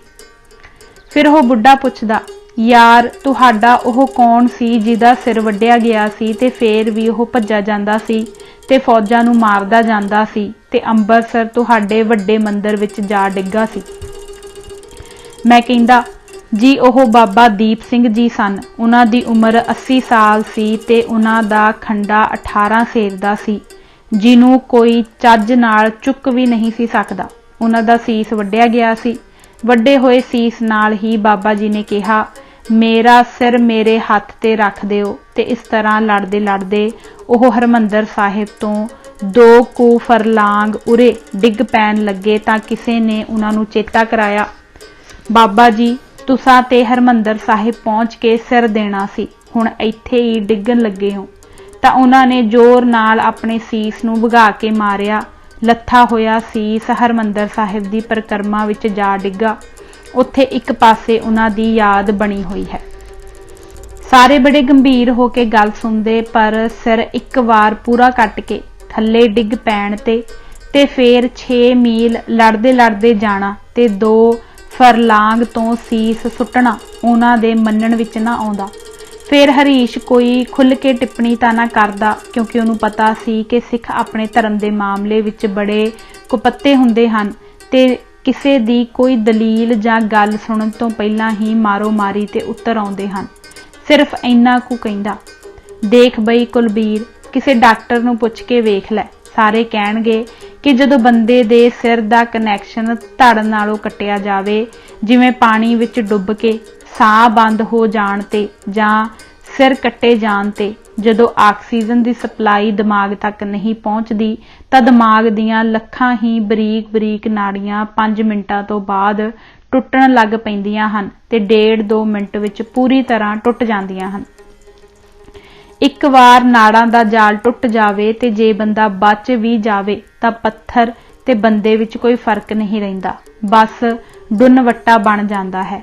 ਤਾਂ ਹੀ ਤਾਂ ਡਾਕਟਰ ਦਿਲ ਫੇਲ ਹੋਣ ਤੇ ਛੇਤੀ ਮਰੀਜ਼ ਦੇ ਮੂੰਹ ਵਿੱਚ ਮੂੰਹ ਪਾ ਕੇ ਬਨਾਵਟੀ ਸਾਹ ਦੇਣ ਦੀ ਕੋਸ਼ਿਸ਼ ਕਰਦੇ ਹਨ ਤਾਂ ਕਿ ਦਿਮਾਗ ਦੀਆਂ ਨਾੜੀਆਂ ਟੁੱਟ ਨਾ ਜਾਣ।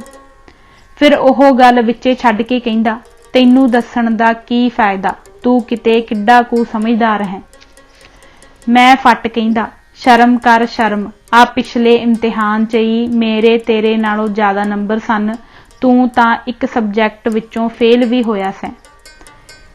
ਫਿਰ ਉਹ ਢੀਠ ਜਿਹਾ ਹੋ ਕੇ ਕਹਿੰਦਾ, ਲੈ ਨੰਬਰਾਂ ਨਾਲ ਕੀ ਹੁੰਦਾ ਹੈ। ਫਿਰ ਉਹ ਇਸੇ ਗੱਲ ਨੂੰ ਰਾਜਸਥਾਨੀ ਬੋਲੀ ਵਿੱਚ ਦੁਹਰਾ ਕੇ ਹੱਥ ਨਚਾਉਂਦਾ, ਇਸ ਸੇ ਕੀ ਹੋਵੇ।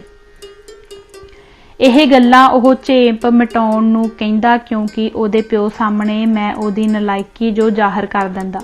ਫਿਰ ਉਹ ਆਪਣੀ ਭੈਣ ਨੂੰ ਕਹਿੰਦਾ, ਮਿੰਨੀ ਇਹ ਸਾਡੇ ਕਾਲਜ ਦਾ 1 ਨੰਬਰ ਦਾ ਮੂੰਹ ਫੱਟ ਹੈ, ਇਹਦੇ ਕੋਲੋਂ ਤੇ ਬਾਬਾ ਸਾਰੇ ਪ੍ਰੋਫੈਸਰ ਵੀ ਡਰਦੇ ਆ।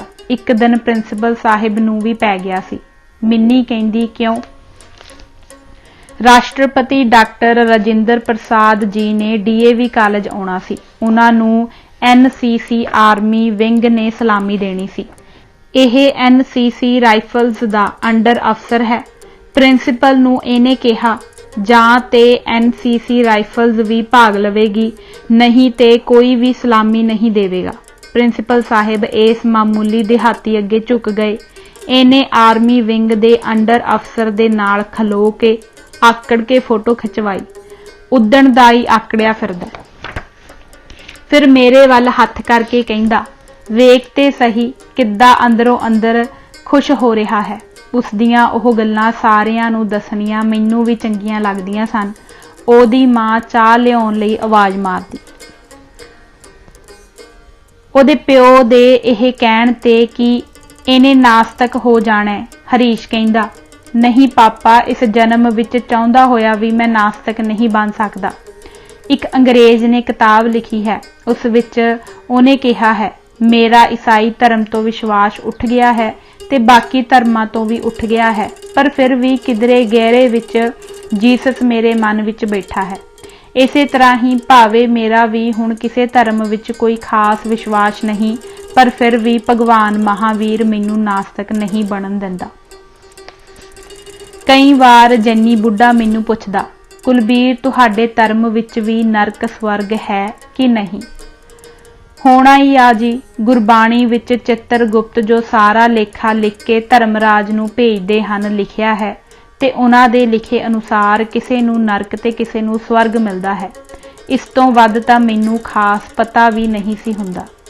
ਮਿੰਨੀ ਹੱਸ ਪੈਂਦੀ ਤੇ ਅੰਗਰੇਜ਼ੀ ਵਿੱਚ ਕਹਿੰਦੀ, ਵੈਰੀ ਡਿਪਲੋਮੈਟਿਕ ਰਿਪਲਾਈ, ਬੜਾ ਖੱਚਰਾ ਜਵਾਬ। ਪਰ ਹਰੀਸ਼ ਕਹਿੰਦਾ, ਪਾਪਾ ਇਹਨਾਂ ਦੇ ਧਰਮ ਵਿੱਚ ਵੀ ਲਗਭਗ ਉਹ ਸਭ ਕੁਝ ਹੈ ਜੋ ਹਿੰਦੂ ਧਰਮ ਵਿੱਚ ਹੈ। ਸਿਰਫ ਇਹਨਾਂ ਦੇ ਗੁਰੂ ਜੀ ਨੇ ਇਹ ਸੁਧਾਰ ਕੀਤਾ ਹੈ ਕਿ ਹਿੰਦੂ ਧਰਮ ਵਿੱਚ ਆਏ ਸਾਰੇ ਫਜ਼ੂਲ ਤੇ ਪੁਰਾਣੇ ਰਿਵਾਜ, ਜਿਵੇਂ ਜੰਜੂ ਪਾਉਣਾ ਜਾਂ ਕੋਈ ਮਰ ਜਾਵੇ ਤਾਂ ਪੁੱਤਰਾਂ ਵੱਲੋਂ ਸਿਰ ਰੋਡਾ ਕਰਵਾਉਣਾ ਆਦਿ ਹੀ ਹਟਾਏ ਹਨ। ਬਾਕੀ ਸਭ ਕੁਝ ਉਹ ਹੀ ਹੈ। ਹਰੀਸ਼ ਇਹ ਉਹ ਹੀ ਲਫ਼ਜ਼ ਦੁਹਰਾ ਰਿਹਾ ਸੀ ਜੋ ਸਾਡਾ ਧਾਰਮਿਕ ਸਿੱਖਿਆ ਵਾਲਾ ਪ੍ਰੋਫੈਸਰ ਕਹਿੰਦਾ ਹੁੰਦਾ ਸੀ। ਇਹ ਪ੍ਰੋਫੈਸਰ ਮਹਾਤਮਾ ਗਾਂਧੀ ਨੂੰ ਗੋਲੀ ਮਾਰਨ ਵਾਲੇ ਨੱਥੂ ਰਾਮ ਗੋਡਸੇ ਦਾ ਸਾਥੀ ਸੀ ਤੇ ਗਾਂਧੀ ਦੇ ਕਤਲ ਦਾ ਮੁਕੱਦਮਾ ਇਹਦੇ ਤੇ ਵੀ ਚੱਲਿਆ ਸੀ। ਨੱਥੂ ਰਾਮ ਗੋਡਸੇ ਤਾਂ ਫਾਹੇ ਲੱਗ ਗਿਆ, ਪਰ ਇਹ ਬਰੀ ਹੋ ਗਿਆ ਸੀ। ਇਹ ਪ੍ਰੋਫੈਸਰ ਦੱਸਦਾ ਹੁੰਦਾ ਸੀ ਕਿ ਉਹ ਹੈਡਗੇਵਾਰ ਦਾ ਬੜਾ ਗਹਿਰਾ ਪ੍ਰਸ਼ੰਸਕ ਹੈ। ਸਿੱਖ ਧਰਮ ਬਾਰੇ ਉਹ ਕਹਿੰਦਾ ਸੀ ਕਿ ਹਿੰਦੂ ਤੇ ਸਿੱਖ ਦੋਵੇਂ ਇੱਕ ਹੀ ਦਰਖਤ ਦੇ 2 ਟਾਹਣ ਹਨ, ਪਰ ਪਤਾ ਨਹੀਂ ਇਹਨਾਂ ਸਿੱਖਾਂ ਨੂੰ ਪੂਰਾ ਦਰਖਤ ਹੋਣ ਦਾ ਭੁਲੇਖਾ ਕਿਹਨੇ ਪਾ ਦਿੱਤਾ ਹੈ। ਭਾਰਤ ਦਾ ਹਿੰਦੂ ਚਾਹੁੰਦਾ ਹੈ ਕਿ ਭਾਰਤ ਦਾ ਇਤਿਹਾਸ ਆਰੀਆ ਦੇ ਆਉਣ ਤੋਂ ਸ਼ੁਰੂ ਹੋਵੇ ਤੇ ਸਿੱਖ ਵੀ ਰਿਸ਼ੀ ਮੁਨੀਆਂ ਦੇ ਬਣਾਏ ਹੋਏ ਜ਼ਿੰਦਗੀ ਗੁਜ਼ਾਰਨ ਦੇ ਤਰੀਕੇ ਨੂੰ ਮੰਨਣ। ਸ਼ਾਇਦ ਉਹ ਮਨੂਵਾਦ ਦੀ ਗੱਲ ਕਰਨੀ ਚਾਹੁੰਦਾ ਸੀ, ਪਰ ਦਲਿਤ ਮੁੰਡਿਆਂ ਕਰਕੇ ਨਹੀਂ ਸੀ ਕਰਦਾ ਤੇ ਵਲ ਪਾ ਕੇ ਕਹਿੰਦਾ ਸੀ। ਪਰ ਜਦੋਂ ਸਿੱਖ ਆਪਣਾ ਇਤਿਹਾਸ 500 ਸਾਲ ਤੋਂ ਗੁਰੂ ਨਾਨਕ ਤੋਂ ਸ਼ੁਰੂ ਕਰਦੇ ਹਨ ਤਾਂ ਇਸੇ ਲਈ ਕਈ ਲੋਕ ਸਿੱਖਾਂ ਨੂੰ ਗੱਦਾਰ ਕਹਿਣ ਤੱਕ ਜਾਂਦੇ ਹਨ। होर किसे हिंदू दा सिखां नाल कोई विरोध नहीं। मेरा वो मित्र हुण इस दुनिया विच नहीं, पर ओहदियां बहुत सारियां गल्लां नूं मैं अजे भी ठीक मानदा हां। ओहदियां धर्म बारे बहुत टिप्पणियां नूं मैं अज भी झुठला नहीं सकदा। शायद कोई भी बंदा अपने धर्म विच आईयां त्रुटियां करके उस धर्म नूं जो उसनूं बचपन तो मिलिया होवे छड्ड नहीं सकदा। अज तो करीब 35 साल पहलां मेरा मित्र जैन धर्म विच पाए ब्राह्मण दे रले करके बहुत चिंतित सी, पर मैनूं उदों कोई चिंता नहीं सी। मैं अपने धर्म नूं सर्वश्रेष्ठ धर्म समझदा सां। इस चढ़दी कला वाली भावना करके अंदरों अंदर मैनूं बड़ा आनंद आउंदा। ਉਹਦੇ ਕਹੇ ਹੋਏ ਸ਼ਬਦ ਅੱਜ ਵੀ ਮੇਰੇ ਕੰਨਾਂ ਵਿੱਚ ਗੂੰਜਦੇ ਹਨ। ਉਹ ਸਿੱਧਾ ਬ੍ਰਾਹਮਣ ਨੂੰ ਕਸੂਰਵਾਰ ਨਹੀਂ ਸੀ ਮੰਨਦਾ। ਉਹਦੀ ਨਿਗਾਹ ਵਿੱਚ ਜੈਨੀ ਵਿਦਵਾਨ ਤੇ ਧਾਰਮਿਕ ਲੋਕ ਵੀ ਉਨੇ ਹੀ ਕਸੂਰਵਾਰ ਸਨ, ਸਗੋਂ ਉਹ ਆਪਣੇ ਮਾਤਾ ਪਿਤਾ ਤੇ ਤਾਏ ਨੂੰ ਵੀ ਪੂਰਾ ਕਸੂਰਵਾਰ ਮੰਨਦਾ ਸੀ। ਉਹ ਕਹਿੰਦਾ ਸੀ, ਜੇ ਸਧਾਰਨ ਲੋਕ ਗਲਤ ਤੇ ਭੁਲੇਖਾ ਪਾਊ ਜੈਨ ਪ੍ਰਚਾਰ ਨੂੰ ਨਾ ਮੰਨਣ ਤਾਂ ਬ੍ਰਾਹਮਣ ਇਹਨਾਂ ਦਾ ਹੁਣ ਵੀ ਕੁਝ ਨਹੀਂ ਵਿਗਾੜ ਸਕਦਾ। उसके ख्याल अनुसार मरदे जैन धर्म विच अजे भी रूह फूकी जा सकती है, पर वह यह भी मानता सी कि इस तरह हो सकना हुण काफ़ी मुश्किल है, क्योंकि जैनी बहुत बुरी तरह गुमराह हो चुके हैं। गुमराह होए लोकां नूं राह ते लियाउणा उन्ना ही औखा हुंदा है जिन्ना खोते नूं बेड़ी ते चढ़ाउणा। ਉਹ ਕਹਿੰਦਾ ਸੀ, जे कोई खोते नूं बेड़ी ते चढ़ाउण दी कोशिश करे तां ਉਹ सगों पिछां नूं जांदा है। उसका तरीका यह है कि खोते का पिछा बेड़ी वाल करके अगे नूं खिंचिया जाए तो वह अड़ी करके पिछा नूं जांदा है ते इस तरह कड़प करके बेड़ी विच चढ़ जाता है।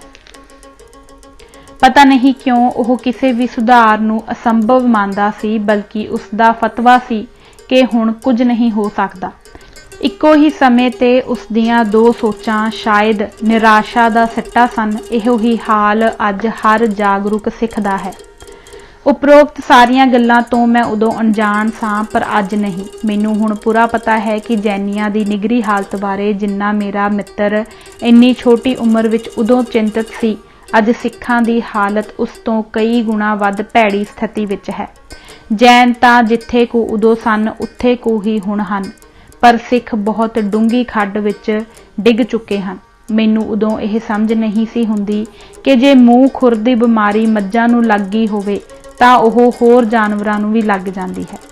जिहड़े रोग नाल बकरी मरी, ओह रोग पठोरे नूं वांग जैनी ते बोधी दोवें मारे गए, पर मुस्लिम अते ईसाई धर्म दोवें इत्थों दे जंपल नहीं अते ओह दोवें ही हमलावर सन ते बाहरले मुल्कां विच इन्हां दीयां जड़ां बहुत मजबूत हैं, इसलिए यह नहीं मार सकते।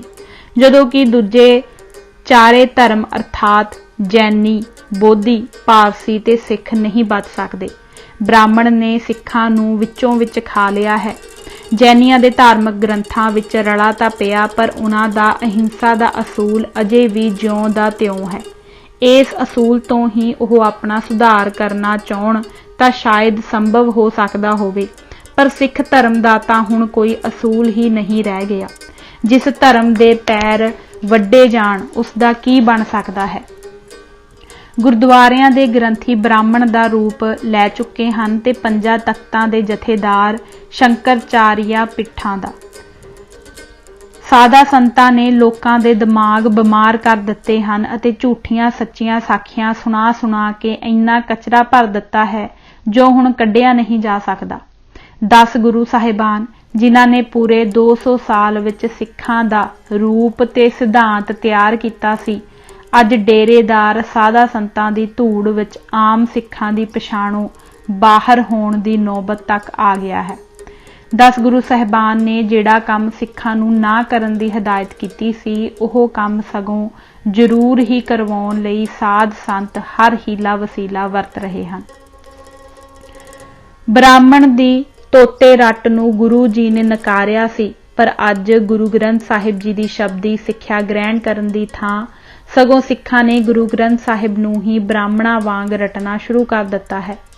5 ਲੱਖ पाठ, 1.25 ਲੱਖ पाठ ते एक लाइन विच 21 गुरु ग्रंथ साहिब दे स्वरूप रख के पाठ करन ने ब्राह्मणां नूं भी मात पा दिता है। ਢੋਲਕੀਆਂ ਚਿਮਟਿਆਂ ਹਾਰਮੋਨੀਅਮ ਵਾਜਿਆਂ ਤੇ ਲਾਊਡ ਸਪੀਕਰਾਂ ਨਾਲ ਆਪਣੇ ਹੀ ਮਨ ਵਿੱਚ ਬੈਠੇ ਸਤਿਗੁਰੂ ਨੂੰ ਲੱਭਿਆ ਜਾ ਰਿਹਾ ਹੈ। ਗੁਰੂ ਦਸਮ ਪਾਤਸ਼ਾਹ ਜੀ ਦੀ ਇੱਛਾ ਦੇ ਉਲਟ ਪੀੜੀ ਦੇ ਪਾਵਿਆਂ ਥੜਿਆਂ ਤੇ ਸਰਦਲਾਂ ਨੂੰ ਨੱਪਿਆ ਕੁੱਟਿਆ ਜਾ ਰਿਹਾ ਹੈ। ਜਿਹੜਾ ਸਰੀਰ ਪੰਜ ਭੂਤਕ ਨਾ ਹੋਵੇ ਉਹ ਠੰਡ ਤੇ ਗਰਮੀ ਤੋਂ ਰਹਿਤ ਹੁੰਦਾ ਹੈ। ਮਹਾਰਾਜ ਦੇ ਸੁਖ ਆਸਣ ਦੇ ਨਾਂ ਤੇ AC ਤੇ ਹੀਟਰ ਲੱਗ ਰਹੇ ਹਨ। ਕੰਬਲ ਰਜਾਈਆਂ ਦਿੱਤੇ ਜਾ ਰਹੇ ਹਨ। ਗਰਮੀਆਂ ਵਿੱਚ ਮਲਮਲ ਦਾ ਬਰੀਕ ਕੱਪੜਾ ਤੇ ਸਰਦੀਆਂ ਵਿੱਚ ਭਾਰੀਆਂ ਰਜਾਈਆਂ ਖਰੀਦ ਕੇ ਪੁੰਨ ਖੱਟਿਆ ਜਾ ਰਿਹਾ ਹੈ। ਨਾਰੀਅਲ ਤੇ ਕੁੰਭ ਗ੍ਰੰਥੀ ਕਹਿ ਕੇ ਮੰਗਵਾਉਂਦੇ ਹਨ। ਕੋਰਾ ਘੜਾ ਨਾ ਹੋਵੇ ਤਾਂ ਅਰਥੀ ਨਹੀਂ ਚੁੱਕੀ ਜਾਂਦੀ। ਇਸ ਸਭ ਕੁਝ ਨੇ ਸਿੱਖੀ ਨੂੰ ਡੂੰਘੀ ਖੱਡ ਵਿੱਚ ਧਕੇਲ ਦਿੱਤਾ ਹੈ।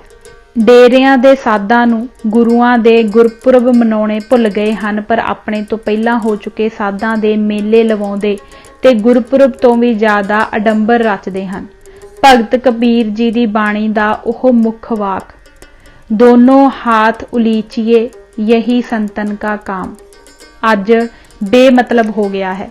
ਅੱਜ ਕੱਲ੍ਹ ਦੇ ਸਾਧ ਤਾਂ ਪੈਸੇ ਨੂੰ ਇੰਨਾ ਘੁੱਟ ਲੈਂਦੇ ਹਨ ਤੇ ਗ੍ਰਹਿਸਤੀਆਂ ਨਾਲੋਂ ਵੀ ਮਾਇਆ ਦਾ ਜ਼ਿਆਦਾ ਮੋਹ ਕਰਦੇ ਹਨ ਕਿ ਕਿਸੇ ਸਾਧ ਕੋਲੋਂ ਕੌਮ ਦੇ ਭਲੇ ਵਾਸਤੇ ਪੈਸੇ ਲੈਣੇ ਤੇ ਸੰਡਾ ਚੋਣਾ ਇੱਕ ਬਰਾਬਰ ਹੈ।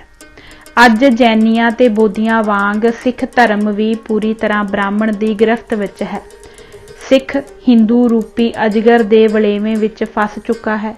ਹੁਣ ਦਿਨ ਬ ਦਿਨ ਅਜਗਰ ਦੀ ਘੁਟਨ ਵੱਧਦੀ ਜਾਵੇਗੀ ਤੇ ਸਿੱਖ ਦੀਆਂ ਹੱਡੀਆਂ ਦਾ ਚੂਰਾ ਬਣਨ ਦੇ ਨਾਲ ਨਾਲ ਗਿੱਠ ਲੰਮੀ ਜੀਭ ਵੀ ਬਾਹਰ ਨਿਕਲ ਆਵੇਗੀ।